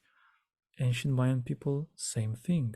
Also, the sarcophagus, even the mummification of the body in a different way, because they used the royal jade, not any type of jade, but the royal jade, to put the masks and to conserve the body, because it can conserve the body as well. So they had so many similarities, just like if there would be the same root, just in different places. And that's one of the Mayan stories, that long time ago, the ancient ancestors, they were sent to all directions of the, let's say nowadays planet, but of the world, to create civilizations and keep the sacred practices going and create those civilizations out of what they will find in those corners of the world. So that's why when they travel to different places, the idea is that those cultures and civilizations were from one root, Mm. especially when we talk about the pyramid Yeah. cultures. Yeah, it doesn't seem coincidental that pyramids structures are found all over the world on almost every continent, and um, it's also it's a help and a hindrance that humans see patterns, right? Because we can create fantastic stories from these patterns, and as we see in science, we can do so much from these narratives that we create, but then the narratives will change as more information comes in, and sometimes we see patterns that aren't there, and this is, false pattern recognition is, it happens to everyone, unless Mm-hmm. you're one of those perfect people out there, right? So it's always important to temper the patterns that we see, or recognition of patterns, with a community, right? To talk with others about these patterns, so that, are you seeing these same patterns? And this is the story of human life, and the the the thriving cultures that relied on uh, uh, communication between people who see patterns maybe beyond the average person. And I can't help but think of the bar and dot counting system of the Maya is also used in ancient Vedic cultures, and there's very little uh, surviving text from that, and they were oriented differently, correct? So like the Maya would have the bars and the dots, with the dots arranged over horizontal bars, and in Vedic it's vertical bars, and the dots can be on either side of the bar, but it's still the Though same. in the Mayan, in the classic, in the codexes, they're also presented in that way. And Ah, actually, okay. yeah, and for the next time I have a replica of the codex to show. Yeah. So, Okay, so so on the stelae they're horizontal, but on the codexes they're vertical. yeah, Okay. Yeah, because the Vedic, I've only seen those presented vertically with the dots on either side. And, and maybe it's a coincidence because it is a great counting system. Like you said, build up to four dots, and then those four dots become a bar. It's like you said, five kind of joins the four together. It's the center. Well, a bar joins the dots together, and then you just add dots on top. So each newer number includes the previous numbers. Um, and another pattern I can't help but relate the 13 numbers to is when you start thinking in terms of tones, and seven tones and six tones making 13 total, these seven and six being like almost like a waveform, like we see the Chichen Itza pyramid at autumn equinox, I believe, where the light comes in and shows seven pyramids of light descending down the serpent's path, with six pyramids of darkness, the pyramids of dark being valleys and the pyramids of light being peaks. And so there's another, corresponding seven and six. And even with the 13 called tones, it always makes me think of music every time. Whenever I think tonage, I think of, well, if there's 13 tones, maybe they're, and then, this is extrapolated onto the keyboard. And although key signatures are specific to cultures, I do find it interesting that there are there are 13 tones before the 14th, which completes the octave, right? So we have, actually, yeah, 12. The 13 completes the octave. or sorry, the 13 completes hmm the octave. So that's like The five semitones and seven main main tones. yeah. So there's yeah, I just thought that was an interesting Mm-hmm. correlation as well. Um, Mm-hmm. and That's how something and also. how do and I was going to ask you, how do you, how does the calendar and the movement of the tones and the measure of the nawals, how does that influence your music? I wanted to take a Hmm. little detour into talking about your music a bit. Hmm. When I went deep into studying Mayan cosmovision, being motivated especially by Tata Pedro, with my brother Goran Dimitrievski from Serbia, we went on a journey to find out how to express the Mayan energies in music. Because first moment meeting Tata Pedro, he mentioned, after expressing knowledge, talking about his tradition and culture, he said, "Don't believe in it, just test it and try it. He said, don't believe in it, just put it into test. That's what I did. The next day, I started to test the Mayan calendar first before falling into, like you mentioned, um, seeing false patterns, just wanting to first find out it. And what I did to have a bit more, distanced way of checking it out, I was I printed 20 descriptions of 20 days, and I didn't read those descriptions until going to sleep to see by the end of the day if that day really had anything related to what it's supposed to be according to the description. That way I could check later on, after the day passed to see.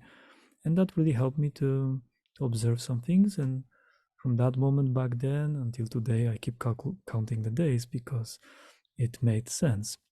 So we wanted to check out how it would be in the music, how those archetypes, which are universal, talking about Joseph Campbell and all the mythologies like, the Scandinavian, even if you put those people who used archetypes in their stories, we see that it's all there, it's all complete. I think about John Ronald Reuel Tolkien and the Harry Potter and the Star Wars and all of that together. So there are artistic expressions of archetypes. And what we did, knowing that there are 20 Nawales, we went for a journey, 20 days of meditation. Each day we would tune into the Nawal, just read the description of the Nawal. That was at the beginning of studies. Okay, this is the Nawal. That's what it is about. We would remain silent the majority of the day, not playing, not talking much, just moving and sometimes traveling through mountains, sometimes just going through cities, and then catching a moment when we would just put our instruments out there, microphones, and it could be the center of the forest, the peak of the mountain. Like in the day of Tzikin, we're on the top of the mountain. Day of Ish, we're in the middle of the forest.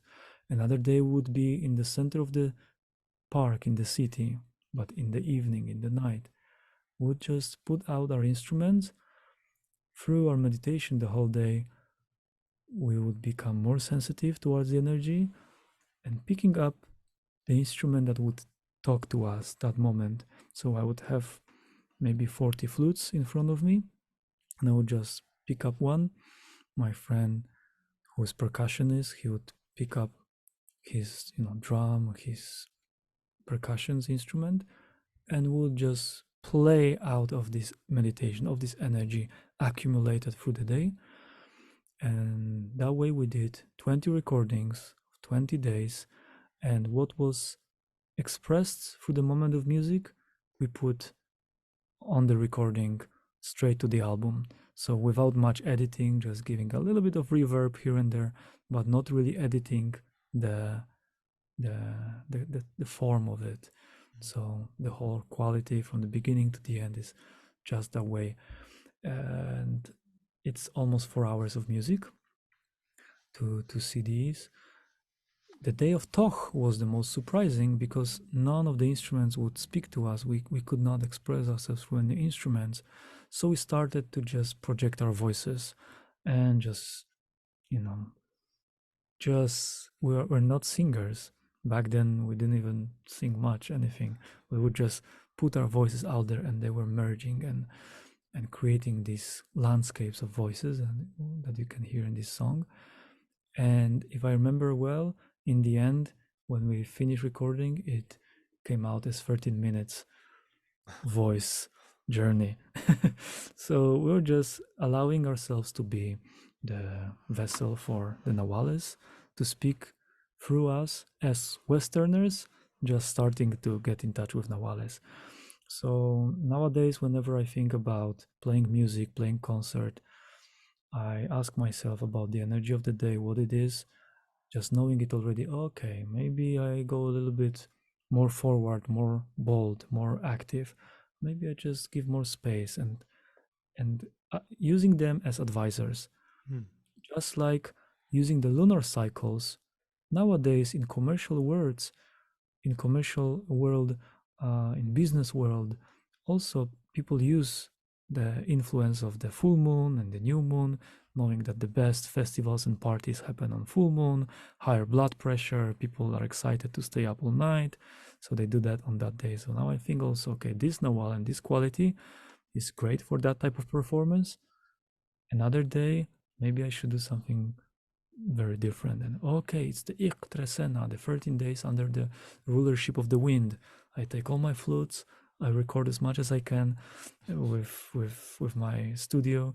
The other day, oh, it's the time for silence. Maybe I just take my time off and cut some rest. Oh, it was Kawok Day on my birthday, 24th of October, a few days ago. Kawok, Kawok. How should I celebrate my birthday? Kawok is the sweat lodge energy, is the turtle, it's the nawal of the Mayan sweat lodge, is the tuch. Let's go to sauna. And I went to the sauna to just, and now from this story, you see mainly what is the practical use of this count. Either, we can see it as something dogmatic, that, this is the day for that, and the whole tribe should celebrate or do those activities. Either we can perceive it as something that is given by the universe projecting towards the earth, or from the other perspective, just imagining that it's like a work frame, like a frame of time where we can make use of it to put our puzzles of our mind and daily activities into some form, some shape. Both ways work, because even if we don't believe much in it but just use it as our schedule maker, it can help us to be more harmonized. We know that, okay, today is the day of ancestors and cleaning up and letting go. If I cannot make it today, if I fail to do the goal that I decided to do for today, I can do the same thing in 20 days. I can just wait for another moment and dedicate, and not only hour, but the whole day for that. Mm. And until the next sunrise, I still have time to that. Also helps us psychologically that I have one particular day to accomplish this thing. And if I put into my calendar, I just dedicate into that sphere, just like with so many tabs, like in browser tabs we have in our mind, so many projects and things going on. Here we somehow use my hand calendar in order to use our energy well for that particular archetype. Mm. So, so in when you ask about music, in my expression of recording and doing shows, I just use that archetype to touch it, play with it, and see how it works. Often I see that it's not only about the archetype of the day, not only the nawal of the day. I can see that often the nawal of the day gets accumulated through the time until it's the evening time, but the three nawales, they play a big role: the origin nawal and the destiny nawal. So that's how we calculate it. We go backwards. Hmm. From Kame, we go all the way back to Tihash. So it comes from Tihash, goes to Kame, and the Kame goes to Ish. So sometimes those three play together as creating the map for the energy of the day. And yes, in any artistic expression, it can be helpful to at least put our thoughts, our inspiration on one sphere of life where we can express ourselves through. And it helps both in business, career, family life, relations, and arts, and whatever we want to bring out there, Mm. because they're for us to help us, not to structurize us as punishment or as force. Just like the calendar that we're using nowadays, Gregorian one, also has its meanings. There were mystical meanings of those days one day before, in the earlier times. They got a bit lost in pragmatic life. But So it's about yeah. focus. Yeah, Mm-hmm. it's a help with focus, but it's not a rigid set of of rules that you have to follow and participate in. And I really like your story of talking about how you first, what Tata Pedro said about, well, just try it. and don't believe in it. Just follow, learn it, and see what it does or how it feels. And you know, I mirror that in my own experience because, as I previously said, when I first started understanding the Mayan calendar, it wasn't for the end of the world 2012 scare that was happening. This was back in, I think 2003 or early 2000s when I first started reading about it and understanding it, and to make sense of these existential experiences I had through the out of body experience. And I started really questioning my relationship to time. That was one of the large lessons that I had from that experience. Was I saw my life in front of me and my life behind me and my relationship to myself in the moment. And I started thinking about my relationship to time. What does that even really mean? What is time? And the further you go down that rabbit hole, the more questions you get than answers. Um, Mm. but one thing I definitely got to was I should take a more serious look at my relationship with time, whether that's just to simply create a better flow with my work days and my calendar and um, create more space in my life to do the things I love. Uh, but for me, it was more philosophical and went deeper, and that was my where my interest in the calendar really started to emerge because I thought, you know, as you said, the Gregorian calendar had a meaning at some point, but it's become largely arbitrary. And sure, we have the specific calendar dates that we set aside uh, for celebration and for holiday, which is typically based in some ancient meaning, such as Samhain, Halloween that we have today, is still celebrated, but it's largely lost most of its meaning in this in the newer modern global context, or at least in the West, I should say. Although China participates as well, they just create all of our Halloween gear and our Christmas paraphernalia, right? So it is a global participation, whether you follow the holidays or not, because they've become corporatized, right? And they've become uh, systems of the economy. And that seems to be what I was realizing when I questioned my relationship with time. I thought, wow, we're taught time is money.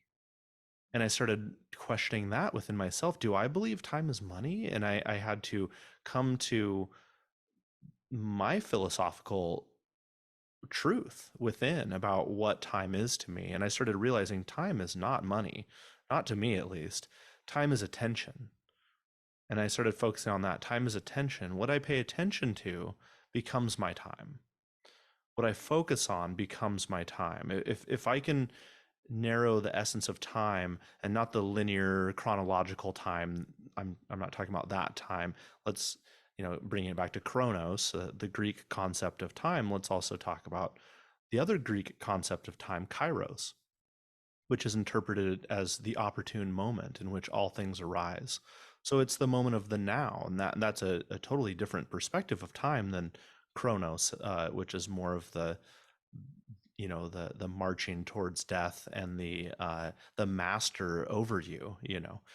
And as I started questioning my relationship more, I thought, should I even be following the Gregorian calendar? I don't really want to participate in a system that tells me I'm only valued by how much I can produce Monday through Friday, 9 a.m. to 5 p.m.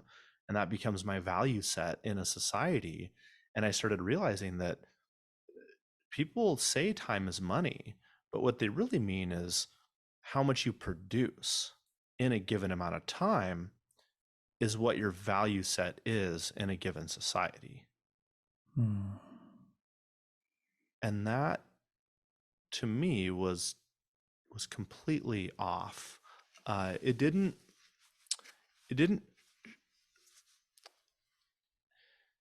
it didn't resonate with my new concept of time, that time is attention.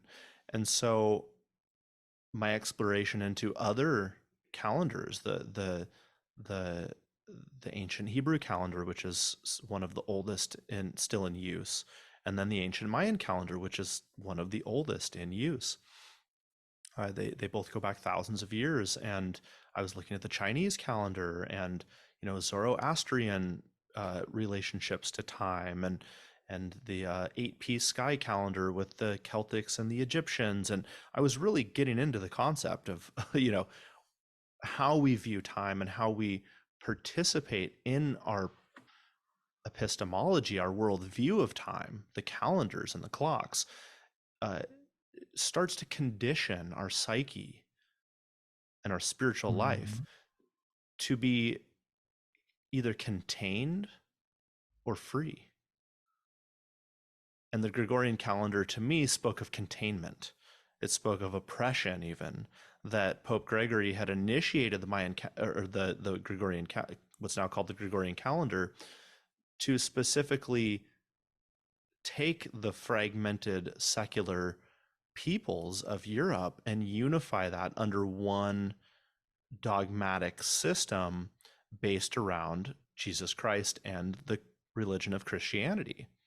And even though we know Jesus wasn't born on December 25th, they needed to have that birth date at least somewhere in the calendar. And the calendar was not set up to follow the spring that grows life into summer, that transforms life into the fruits of the fall, that go back to the seeds that become the space in winter, that and obviously this is only at certain latitudes, and we can speak of different cycles at the equators and the poles. But the point being that the Gregorian calendar was not set up to create harmonious interactions between the biology and psyche of humans and the natural world in which they live and in which they rely for their life and their sustenance and their ability to thrive. And I started to understand that the maladies, the social fabric that this calendar has created is one of disharmony. It's one of devaluing of human life, and devaluing of other life in nature.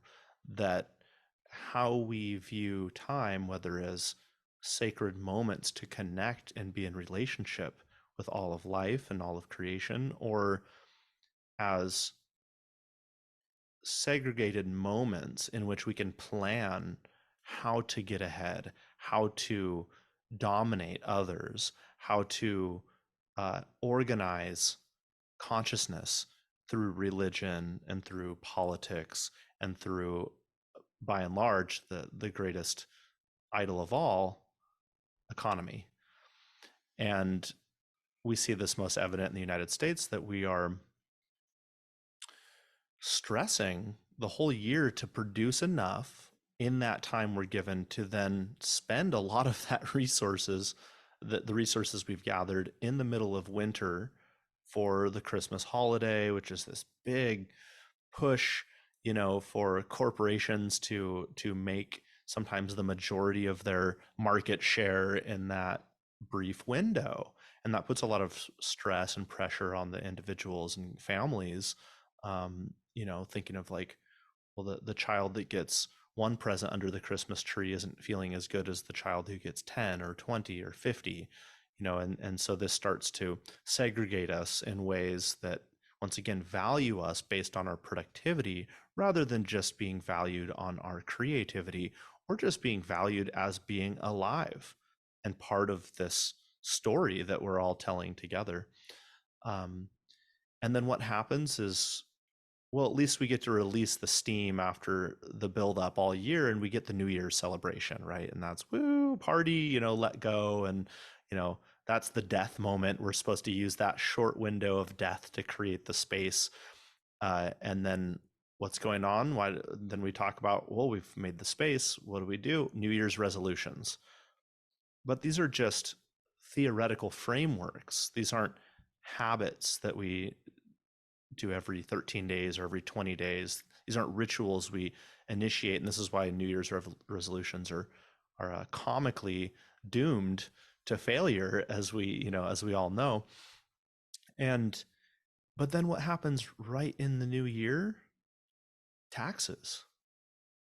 So we just went from stressing to a point of spending our resources in the middle of winter when we should be gathering them, ideally, and just sitting, as the solstice was commonly used to just reflect and make sure your resources are stocked, not send them off in a million directions, and gather a few toys or whatever that don't have sustainable meaning for that winter. And then, we get that release, and then it's time to stress about money again. We have to do our taxes. And that new year starts with taxes. So our year starts with taxes and it ends with Christmas. And so I started to see this economic flow as the primary capture of our attention, our time. And it's so subtle of a conditioning tool, calendars in general, when you're not meaningfully saying it is today, it starts to become arbitrary, but necessary, right? In order for us to meet on this day at a specific time, we needed a calendar and we needed a clock. We needed to agree that, well, the same day I call October 31st is the same day you call October 31st. And, forgive me, I know I'm going into very basic, obvious aspects of a calendar, but sometimes it's when we question the obvious patterns that we're using and that are a part of our everyday life that we start to see the larger meaning in those patterns. And so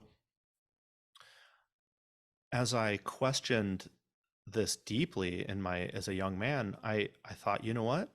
Just like you were told by Tata Pedro, I thought, well, I'm just going to give the Mayan calendar a try, right?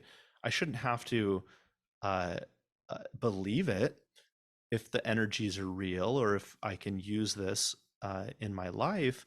I should just notice the synchronicities, because that's the time that I started to recognize as the real time for me, the kairos, the opportune moment, is the synchronicities I would have with others, with nature, with my own self.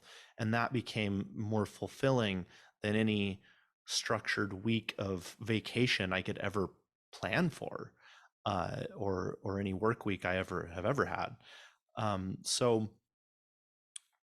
it's so interesting, because I did the same thing you did. Is I thought, well, I don't want to preload my consciousness in the morning and be biased towards the Mayan calendar, so I'll just start following the tones and the uinals, or the uinal, the nawals, the 20 days of the uinal. And so I would look at the end of the day and just say, well, it was this day, and what have I noticed that corresponds with these interpretations, these meanings that I'm once again reading off websites and books that I'm not sure how accurate they might be, but I was looking at those commonality patterns across the literature and trying to distill down the details that seem to be common across everything I could find for the nawals and for the tones. And so I created myself a calendar, and I would uh, read it at the end of the day. And that was so successful in deprogramming me from the Gregorian calendar. I stopped caring about money as much, which maybe wasn't the most valuable for my bank account, but it was extremely valuable for my spirit and for my psyche and for my mental and emotional health and my social life. And I started to become very encouraged by these experiences, and eventually that grew into me understanding the tones and the day signs well enough to help others understand them, uh, and it became automatic that after enough cycles of you reading the days, at the end of the day, you start to know what the next day is. Like you said earlier, they transform one into the other, and so those transformations started to become more obvious. Not just the it is today and then tomorrow is tomorrow. It's how does today become tomorrow, and then how does that day become the next day, and how does that day become the next day, and you start to see the common thread between the day signs as they're transforming. And from that point, I had another thought experiment, um, because it started to make too much sense. And so I thought, well, how do I fit in this though? Where, if I'm this little tree in this big earth tree that's in this bigger galactic tree that's in this bigger universal tree, but all the trees are transforming with the movement of 13 and have the same measure of the 20. um, so where do I fit? Where's my identity in this? And I thought, well, I was born Kabla Huk Kanil, 12 rabbit or star, as it's called. And so I just started to close my eyes and do a quick 5-minute meditation in the mornings because I already knew what the day it was. And I would physically move the calendar that I had made so it would be in alignment, and it would be like a physical movement of this more ethereal, conscious thought experiment. And so I would just imagine, well, I'm like today is 5 death. And I would imagine 5 death is just this big energy going all the way up to the cosmos because it's today. And then I would imagine it all the way down to this little being, physically small being, me, and my spine and my tree emanating 12 star the day I was born. And I would just imagine, well, how would a little 12 star encapsulated in a large 5 death interact? Like, what would my day look like? What would my week look like in the or the times ahead in the calendar, based on the Trisena? And I started to just use it as like an imagination project. And that's when it really started to stick for me, is seeing the little me in the big day, and how some days I'm going to have an easier time with speaking. Some days I'm going to have an easier time with thinking. Some days I'll have an easier time with my emotions, and with physical activity. And all of these aspects of myself started to make sense in the context of me living in a larger vision of the cosmos that is always transforming. And so I would see my day, my life, the 12 rabbit energy as part of me transforming as well through the times and through the days. Mm. And yeah, so on that note, that how is how the calendar helped me. And this is why I was drawn to Guatemala, like, for so long. And this is how I ended up meeting you, was through this time I had, with myself and a few others, started to become involved in my community. And I know how it affected my worldview, and it broadened my perspective of life. It gave me more compassion, where before I would have intolerance. It allowed me to see through the the filter of the Gregorian calendar and still use it to be able to organize my life chronologically with the calendar, but also return to the Kairos moment of the Mayan calendar, the endless cycle of transformation um, that allows me to see the value in all things and stop unconsciously devaluing humans and parts of nature, or at least changing the value sets, like this person is more valuable than this person, or this tree is more valuable than that tree, and seeing that, in some dimensions and context that makes sense, but there's a deeper context, a deeper unity to the cosmos where everything has equal value because it exists. And that was Mm. a fundamental change in my life and my psyche at that time. And so it was really amazing when I went to Guatemala to meet others, like myself, who had traveled there, who were also following the calendar. And it was like an immediate synchronization that happens in San Marcos and San Pedro, and the other places I've traveled. But I've spent the most time in those two spots on Lago de Atitlan. And it was very inspiring, after years of mostly following on my own, to be able to have conversations with people, on a daily basis about the day's energies, about the day they were born. I didn't have to tell them what day they were born in the Mayan calendar. They already knew, imagine that. So I was quickly in the heart of the Mayan culture, and then participating in the ceremonies with the modern Maya, and that was just such an encouraging part of it. So I would like I would like it if you can to speak on that in the sense of what, and you touched on this already a bit about what the calendar can do for the individual, and that's what brought it back to like what it was doing for me. And it sounds like uh, I think I was doing it right apparently, because I got the same messages and meanings that you were talking about. um, so maybe you can touch on that again, like how it can help an individual in regards to seeing a different aspect of time and value, and how that can be at odds with the Gregorian calendar, possibly this global calendar we use, and also how you can find a harmony between those as an individual, but then also what following a different calendar, compare and contrast the Mayan calendar for a community versus the Gregorian calendar for a community. What sets of values and identities are birthed out of, a small or large group of people following the Mayan calendar, compared with the values and identities and worldviews birthed out of following, without conscious, usually unconsciously, just automatically following the Gregorian calendar. Hmm. Yeah, look how much time we can talk about time, because how important time is. And what you said, time, that phrase that time is money, then that time is attention. Attention, and between those two, I search and find that we can bridge it with saying that time is precious because it has value, and it's the value that we put, and we understand that attention is our offering, our payment. That's why we say to pay attention, no? So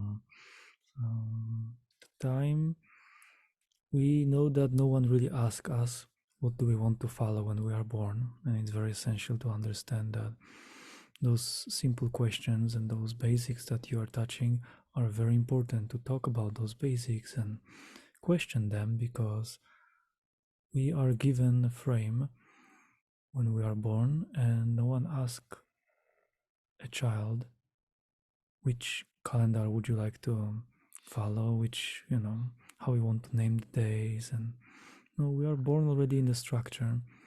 So it's important to ask about it and think about it, because the origin of calendar itself, the word calendar, comes from the kalendas, which were the tax books. Those were the books in the Roman Empire times to constantly gather taxes, payments from people. So the first calendars in the Mediterranean area were shown to people to just get money from them, get their values in the repetitive way. Then we know that Julius Caesar wanting his own month, then Octavian Augustus wanted his own month, and then the whole thing changed. It doesn't make sense anymore with the Latin names for the months. Though, there were some sacred moments celebrated at some time of history of the calendar that we know nowadays as Gregorian calendar. Before it went into that strong control, we knew that the names of the days we have after the gods and the planets. So the Monday for the moon, the Tuesday for the Mars, the Wednesday for Mercury, the Thursday for the Jupiter, the Friday for the Venus, Saturday for Saturn, and Sunday for the Sun. No, so we had some order of the sky and the ancient gods. Then everything changed a lot. What we understand nowadays when we think how practically time influences us is what you said about the Christmas. It's a bigger cycle. Then the holidays here in Europe, it's mainly June, July, and August. And in smaller cycles, we have weekends. So if I imagine that after some thousands of years, some future archaeologists, scientists would try to study our days that we're living now here, our culture, they might say that we were worshipping the spirits of the weekend because we were, saying, oh, this is finally the time to rest and it's so important. Oh, the weekend is coming. Just like now we watch the ancient cultures and see what they mention in their messages, in their letters, in their stones, what was important for them. The future generations may see that our generation now worships the Christmas, the holidays, and the weekends. And visually, we worship the emoticons, the yellow, you know, yellow faces that we send here and there over the network. So maybe those are our gods of this time. This is how I want to show an example how we see things through the perspective through filters. No, Mm. so when we look at the ancient Mayan people, we see what they mentioned often, and we think that, oh, they were worshiping this and that, but maybe it's just symbolic explanation of certain quality of their daily life in the very different way that we something that we cannot imagine without going back in the time machine. So definitely, it's great to bring those two things together and create our own way of moving. That's why the sun is our clock, the moon is our clock, the Nawales is a suggestion to dedicate energy and time to those archetypes to bring more harmony to our world. And we realize that they are complete. So there is nothing that cannot be fit into 20 Nawales. That's the whole rule about it. Whatever we invent, create, imagine can be put next to one of the Nawales. So in that way, knowing a bit about each energies, we can actually dedicate particular day to that activity or to empower that activity or in the cycle of 13 days. So the proposition of mine and my friends was to create the Gregorian Mayan calendar, which brings those two qualities together to understand the frame of the Western movement of Gregorian dates, months, and the tresenas and the descriptions of the days to to plan it. It's like we created some years ago, and we continue to offering this kind of planner where you see each day is coming, and you can dedicate your time, your actions that are in accordance to the flow of nature of Nawales. That's the way to navigate that. And of course, the more freedom we have to our activities, we create that freedom. That depends on what we do, how we can move things a little bit around and make our surrounding people around us, make them used to our very different flow, different dynamics. So they tell you, oh, but it's weekend. You say, no, it's not a weekend for me. This is a tea day. I need to focus on this and that, and oh, it's a Monday. You should be in work. No, it's a Bats Monday, so I'm just having fun today because I follow a bit different calendar. And for reference point, you show to people, the Japanese calendar, the traditional one that the years have to do with the emperors of Japan. So each time the emperor would die, they would start from the year one, for example. Mm. And so that's always related to what's important to people. So that's why we bring back diversity. We bring back the diversity, and it's great working field, great training ground to try with the Mayan calendar definitely.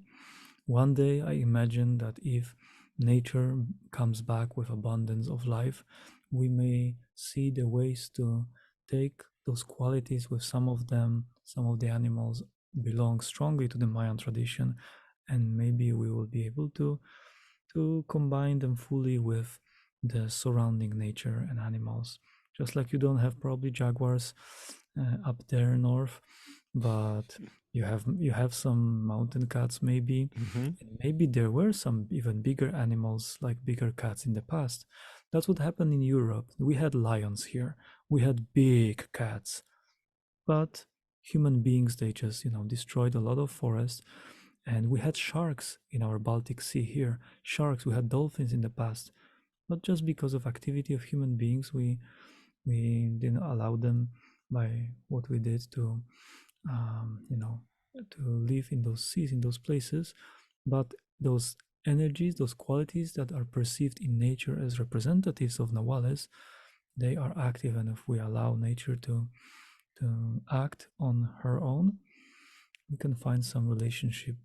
And finally, at some point, discover the missing piece of the Mayan calendar for our daily life, the deeper understanding of the solar cycle of Hab, the why the 18 months, why those 20 days of 18, why the 5, what happens up there with the sun, what happens with the cycle of Venus, the upper and the lower conjunctions of Venus, why the conjunctions of Saturn and Jupiter every approximate 20 years, why the conjunctions every 52 years, and understanding why those ancient people would build temples when those bodies in the sky meet.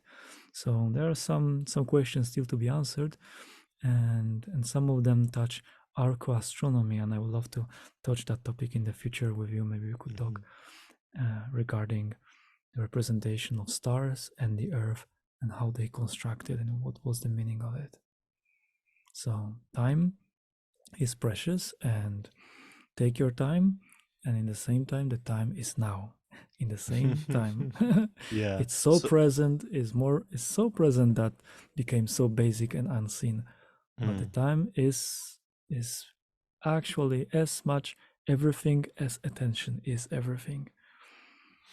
Very So precious. there can be a harmony between an economic calendar and a spiritual calendar, and it doesn't have to be a replacement. That adding a spiritual calendar like the Mayan sacred calendar into your daily practice can create more meaning and purpose and perspective than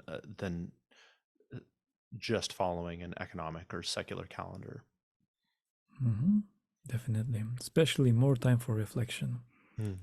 That's what Mayan people say Westerners are missing.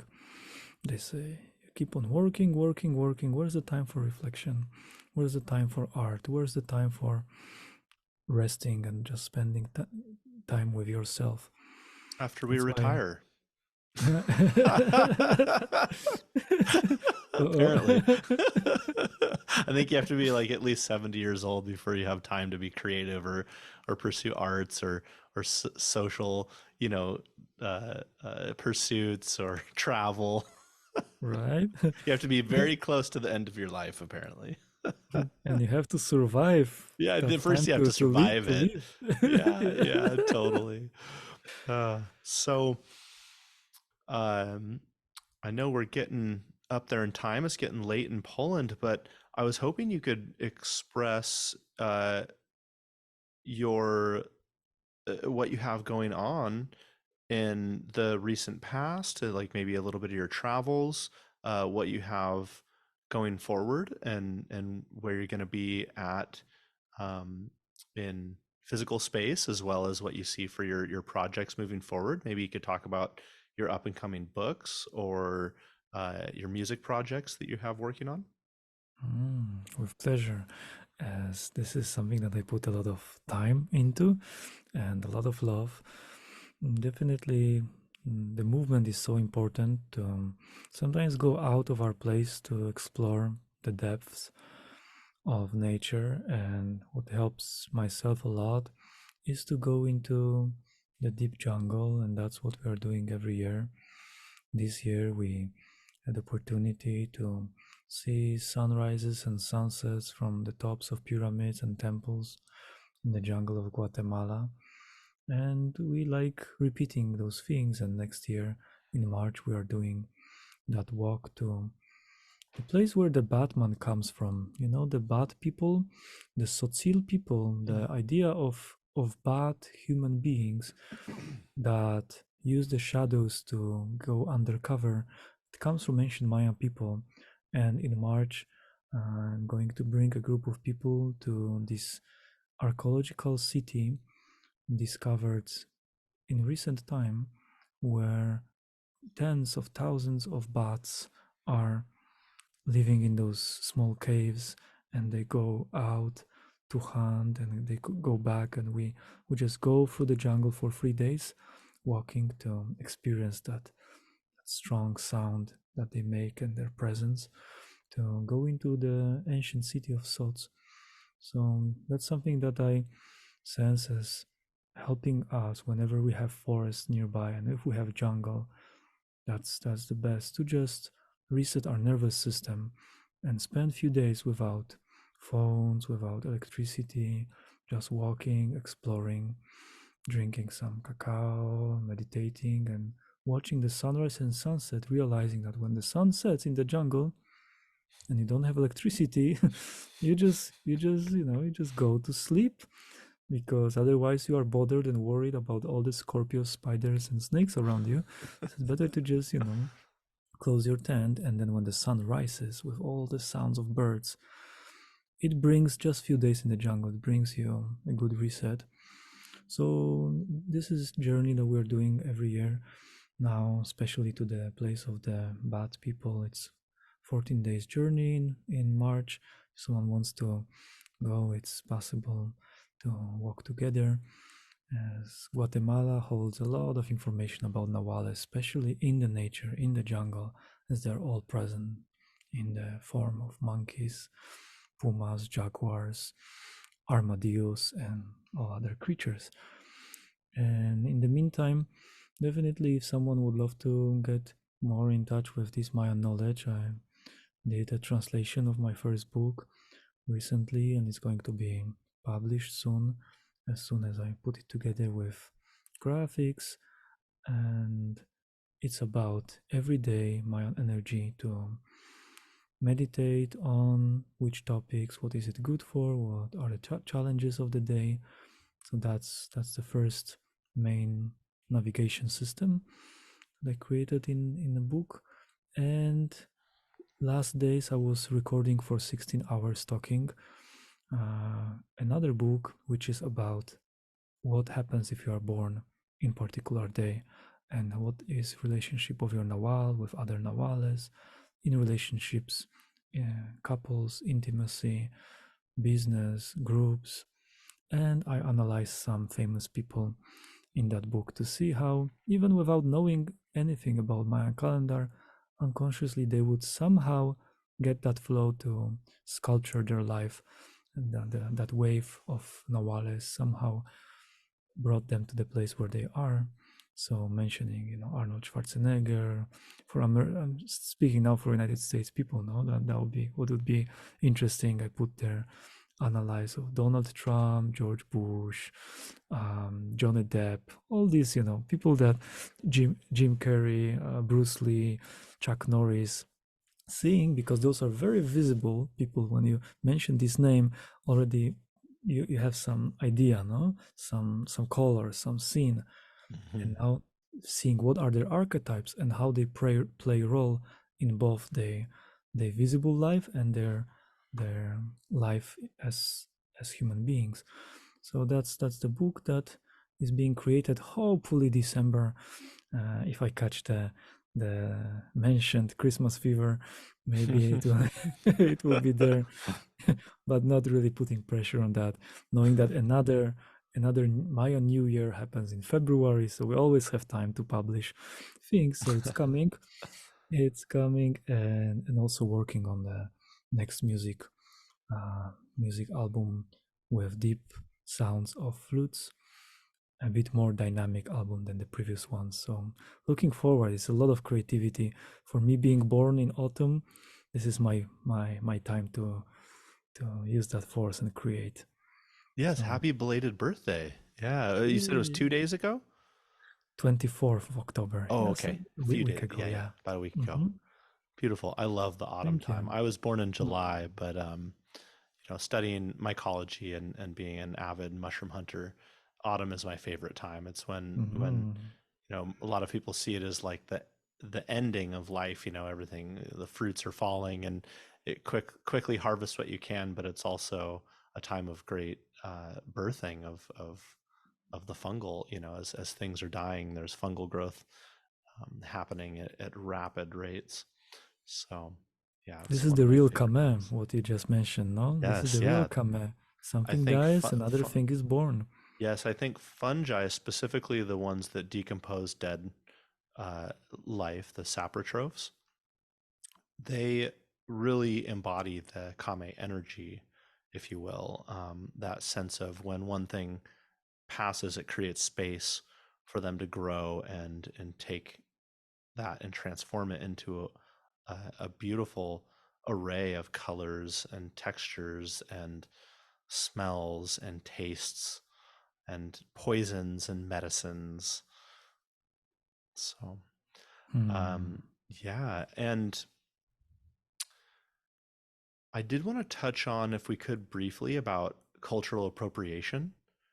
And because some of our listeners might be wondering, this sounds interesting. Maybe I would like to try to follow the Mayan calendar and see how it fits in my life, or read about the modern Mayan traditions, or read about the ancestral Mayan traditions, or get to know people who follow these, like yourself or others in the community. And so, what would you say about um, your understanding of the modern Maya's perspective on cultural appropriation, specifically around their belief systems and their calendar and their cosmovision, as well as in that vein, what resources you might be able to suggest to our listeners that would help them discover more about this topic, and maybe even some that you recommend they don't pay attention to that might either be appropriated information or inaccurate or otherwise just not as valuable in your experience? Hmm. That's pretty vast topic. I'll try to briefly. Yeah, Uh, yeah. We don't need to. I know that might be a hard one to just gloss over, Woo-hoo. but I do think it's important to to touch on this at least. Yeah, Hmm. and I'd like to go into this in more detail in another podcast if that works Mhm. for you down the road. I think that, like you said, this is a vast subject, and it has to do with respect and honor and the rights of people to be who they would like to be, both people like you and I who find value in other cultures and the people whose cultures that they grew up in that. So I'm always trying to approach things from a mutual respect. And my experience in Guatemala and working with at least the few Maya I've gotten to know is that if mutual respect is why you're there, then there never seems to be an issue. And Hmm. so, but I know that mutual respect is not always there with certain people, especially when you're a continent away and you're maybe just absorbing what you can out of curiosity or maybe other reasons. So yeah, I would love to return to this and go into greater depth. But if you're able to just give us Hmm. a little foreshadowing about, and then that'll hook our listeners into getting into the details in another talk. Hmm. Yes, it's very important topic. So, for our listeners to understand a bit better how it works, what is the perspective regarding the respect of their knowledge, their beliefs, and their practices, and how we know things get often used, misused, sometimes abused, and what we really can see there as truthful or not truthful regarding the Mayan knowledge. I would start just to make it simple. Important fact is always to actively listen to the elders when we recognize that they are elders of certain tradition, to actively listen and understand what they say and what is their approach toward things. And once they pass on to you something directly, then stick to those recommendations and clear yourself from the doubts as much as you can, especially if you have opportunity to meet directly with the representative of the tradition. because they are the living tradition. They are the living tradition, and also knowing that as they are all human beings, they can go, in different ways, and they can disagree with each others, and they agree on other terms, other things. So we're all human beings evolving, and the traditions, they don't mean something old, rigid, and never changing. Well, the traditions, they also need to adapt, and some part of knowledge is out there to share, and some part of the knowledge is kept in secret for many reasons. I've been witness of sometimes the Mayan people trying to open up a bit more of certain type of knowledge and seeing how the Westerners would take it, use it, make money out of it within few days. And then they will Mm-hmm. say, okay, that was just a test. No, no, no, we're just not going to talk more about this part of knowledge. Maybe one day, maybe 1 year.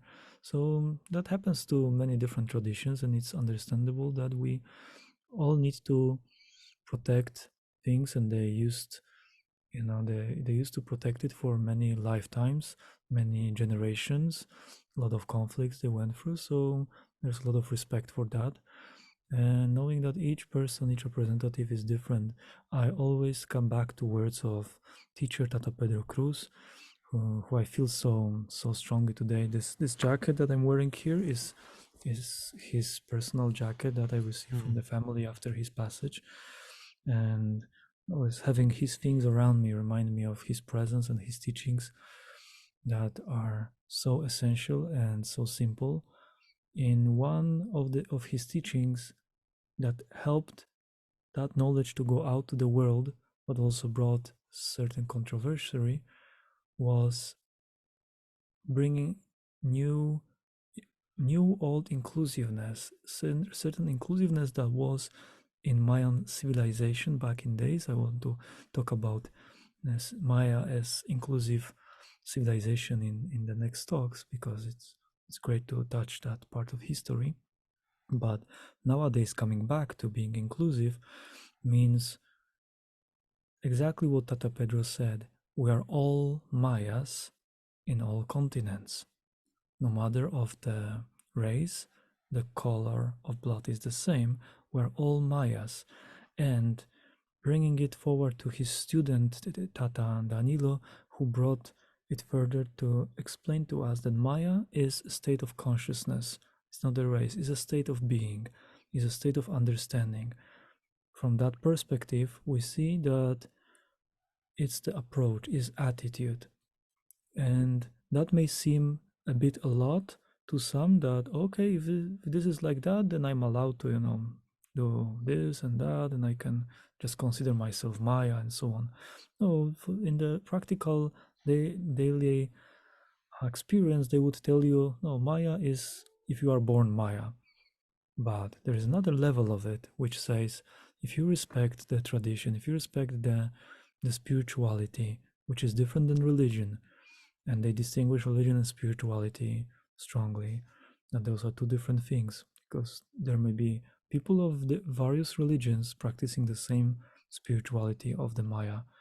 So if you respect, and respect means that there is attention, there is a certain awareness, there is a patience and being careful and asking and checking, then everything is going to be all right. Just important to always ask this question before: why? Why am I doing it? What is my intention behind it? Is it out of curiosity? That's also fine, but let's be honest with it. Then this is out of curiosity. I want to just check it out. Is it because I want to make use of it for myself or for others? Asking those questions. The Maya people will just often, if they are the actual elders and spiritual guides, they will often smell, sense, feel who is coming for the actual knowledge in order to receive healing, for example. That's the real intention that we can have, to heal, to help, to solve something inside. And who would be just there out of, certain curiosity or gossips or ideas, just like many scientists enter native people's villages to get something from them before gaining their trust, really, before tuning into their lives, because the knowledge of Maya people is really strong and vast and touches many spheres of life. Not all Maya spiritual guides possess all the knowledge or all the parts of it, because there are many specialities. And understanding that, we know that, if we want to have good sources, one of the best ways is to get to know as many Maya elders as we can from different tribes, of course, or talk and read from those who experience this direct experience with the Maya elders. But I put attention to that fact from different tribes, from different villages, from different lineages. It's very important because many of the information out there is narrowed to particular, teacher or lineage or a small group of Maya people, knowing that it's a huge, tree with many branches. In order to comprehend and understand better, it's great to have knowledge gathered from different angles to see, because even one nawal can be, one part is more, put pressure on one particular meaning in one village, and another village they put pressure on a different part of it. They are both right, but if you just study half of it, it gives you a certain impression. Just like Nawal Tsekin, in some parts, for some elders, it's a lot about vision and freedom, and in other, they talk about Tsekin mainly as fortune and abundance, because Mm, that's more important here for them this way mm, and that way.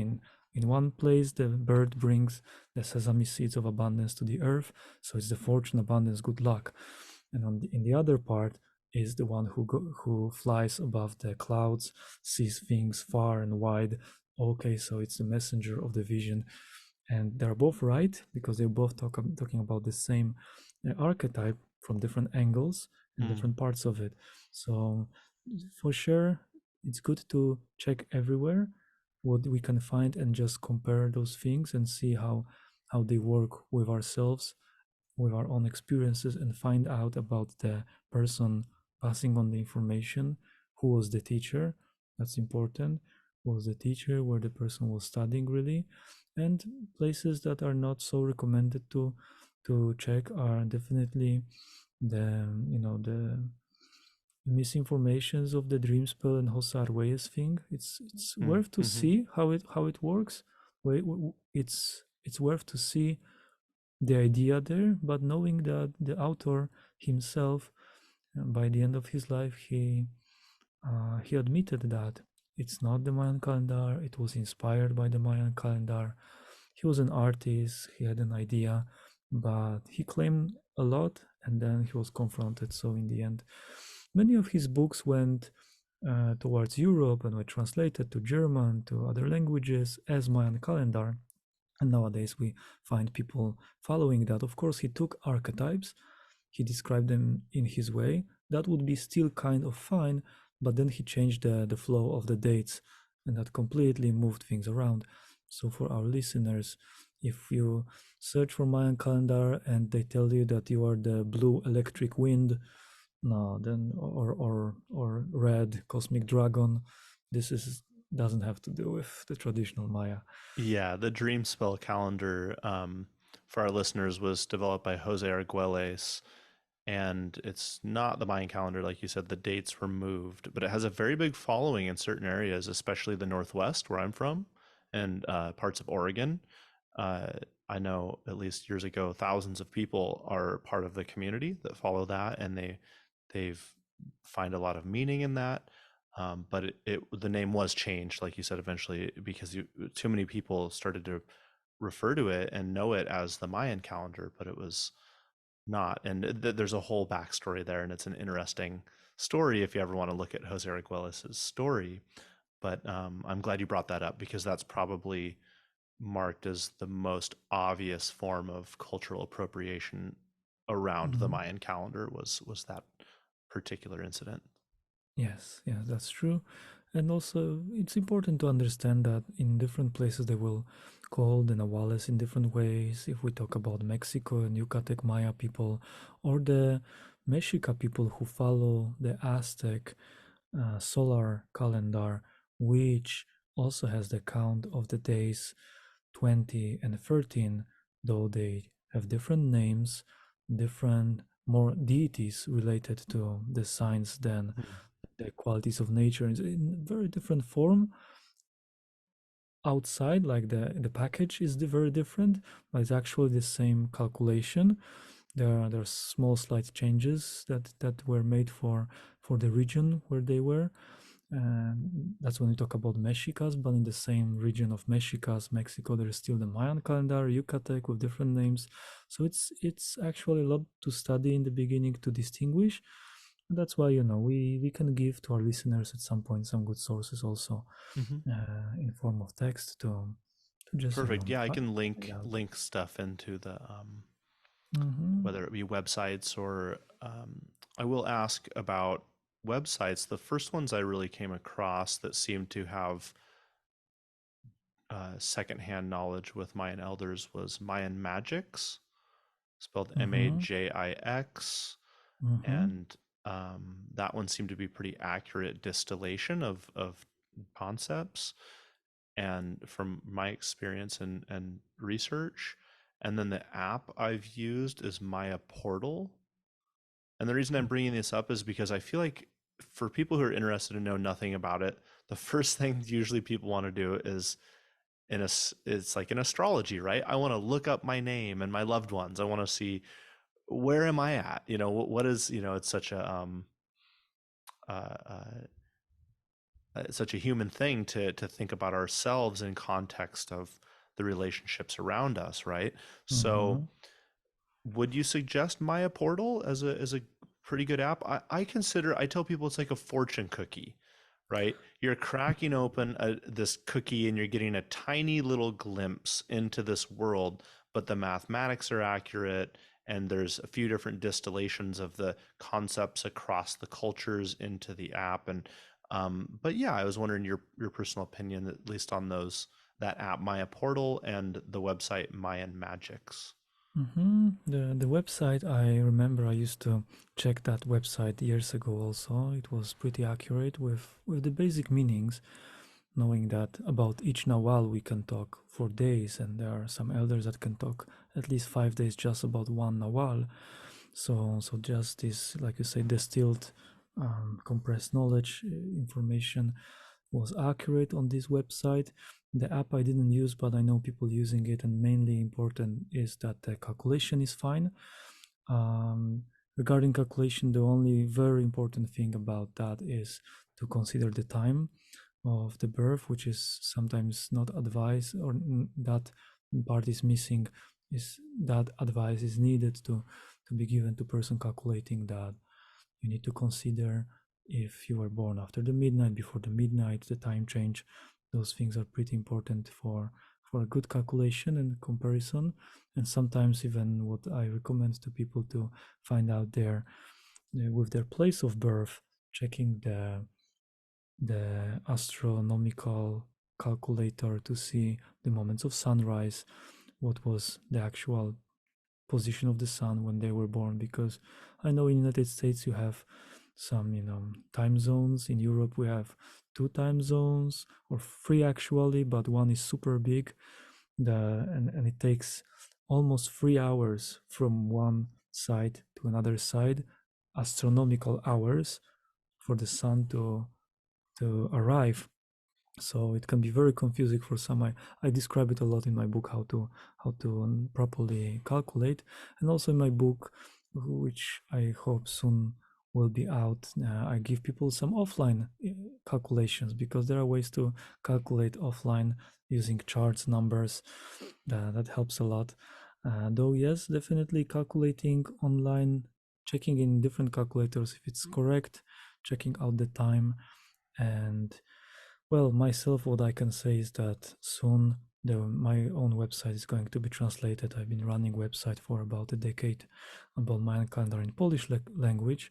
It's soon coming into English, and I have calculator there, which has something important, the 9 signs, not only the 5 signs, but the 9 signs cross with the Tresenas and with additional informations for that. So it will be pretty easy to navigate. For now, it's in Polish. If you know Mhm. Polish, you can visit my website, but soon there. And yes, definitely, the Mayan people themselves, they didn't come out yet with the best book to recommend from times of Popol Vuh. So Popol Vuh, something to read. It's difficult book, but it has a lot of meaning. Popol Vuh is like, let's say, the Bible for the Maya people. It's the origin book with many myths and stories. Then Tata Pedro wrote a book, and we're working on it for last years to translate it well. And it will be also, there will also be his book about the Mayan energies coming between now and then. Okay. Well, Because he wrote in Mayan language, we need to have a lot of translation done there. yes. Hmm. Well, we very much look forward to Tata Pedro's extending his words extending down into the generations. That's exciting to hear that he has a book coming, and obviously very excited for your books and the translation of the website as well. So thank you. And um, so, is there some place that our listeners could reach you? Or reach out to you through? Is there a platform that you recommend if people have questions, or would you like me to link any contact information or social media platform Um, for you? the best way will be to definitely link some information I will pass on to you soon. To just best is way to email me basically, and Okay. I will at some point reply to those emails. And if someone would just like to get in touch non-verbally with what I personally love to share with the world is through the sounds of flutes. So if you just search for Harevis anywhere in internet, maybe some breath through the magical flute from some part of the world will speak to you. So music is my favorite language. Yes, music is medicine, and it's one of my favorite forms of communication as well. And on that Mm. note, do you have time to send us off with a little flute spell to give people a little intro into what you offer? And I will link your is YouTube usually where you're releasing your music first? YouTube, Spotify, all the places basically. Oh, Yeah, okay. Spotify, I need YouTube. to. I couldn't find you on Spotify. So either way, everyone will have links for all of these down in the bottom. And so, yeah, please check out all of this wonderful music. I was very thrilled that I got to participate in the filming of the music video with you years ago Mm-hmm. on that magical lake surrounded by volcanoes. That was a really good time. So, Mm, thank yeah. you.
Mateos. Mateusz. Mm, that was a very kame moment. Yes, that was very, very spaced. Mm, Well, for our listeners, stay tuned as we will hopefully be bringing you back and doing some more deep dives into some of the material we covered briefly today.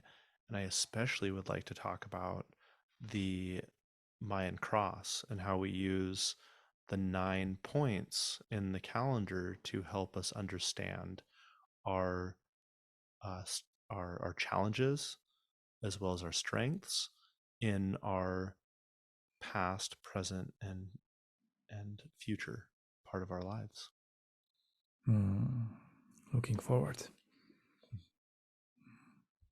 Thank you so much Mhm. for your attention, for your questions, for your reflections, for your dedication, and the ability to bring synergy, better understanding between all different spheres,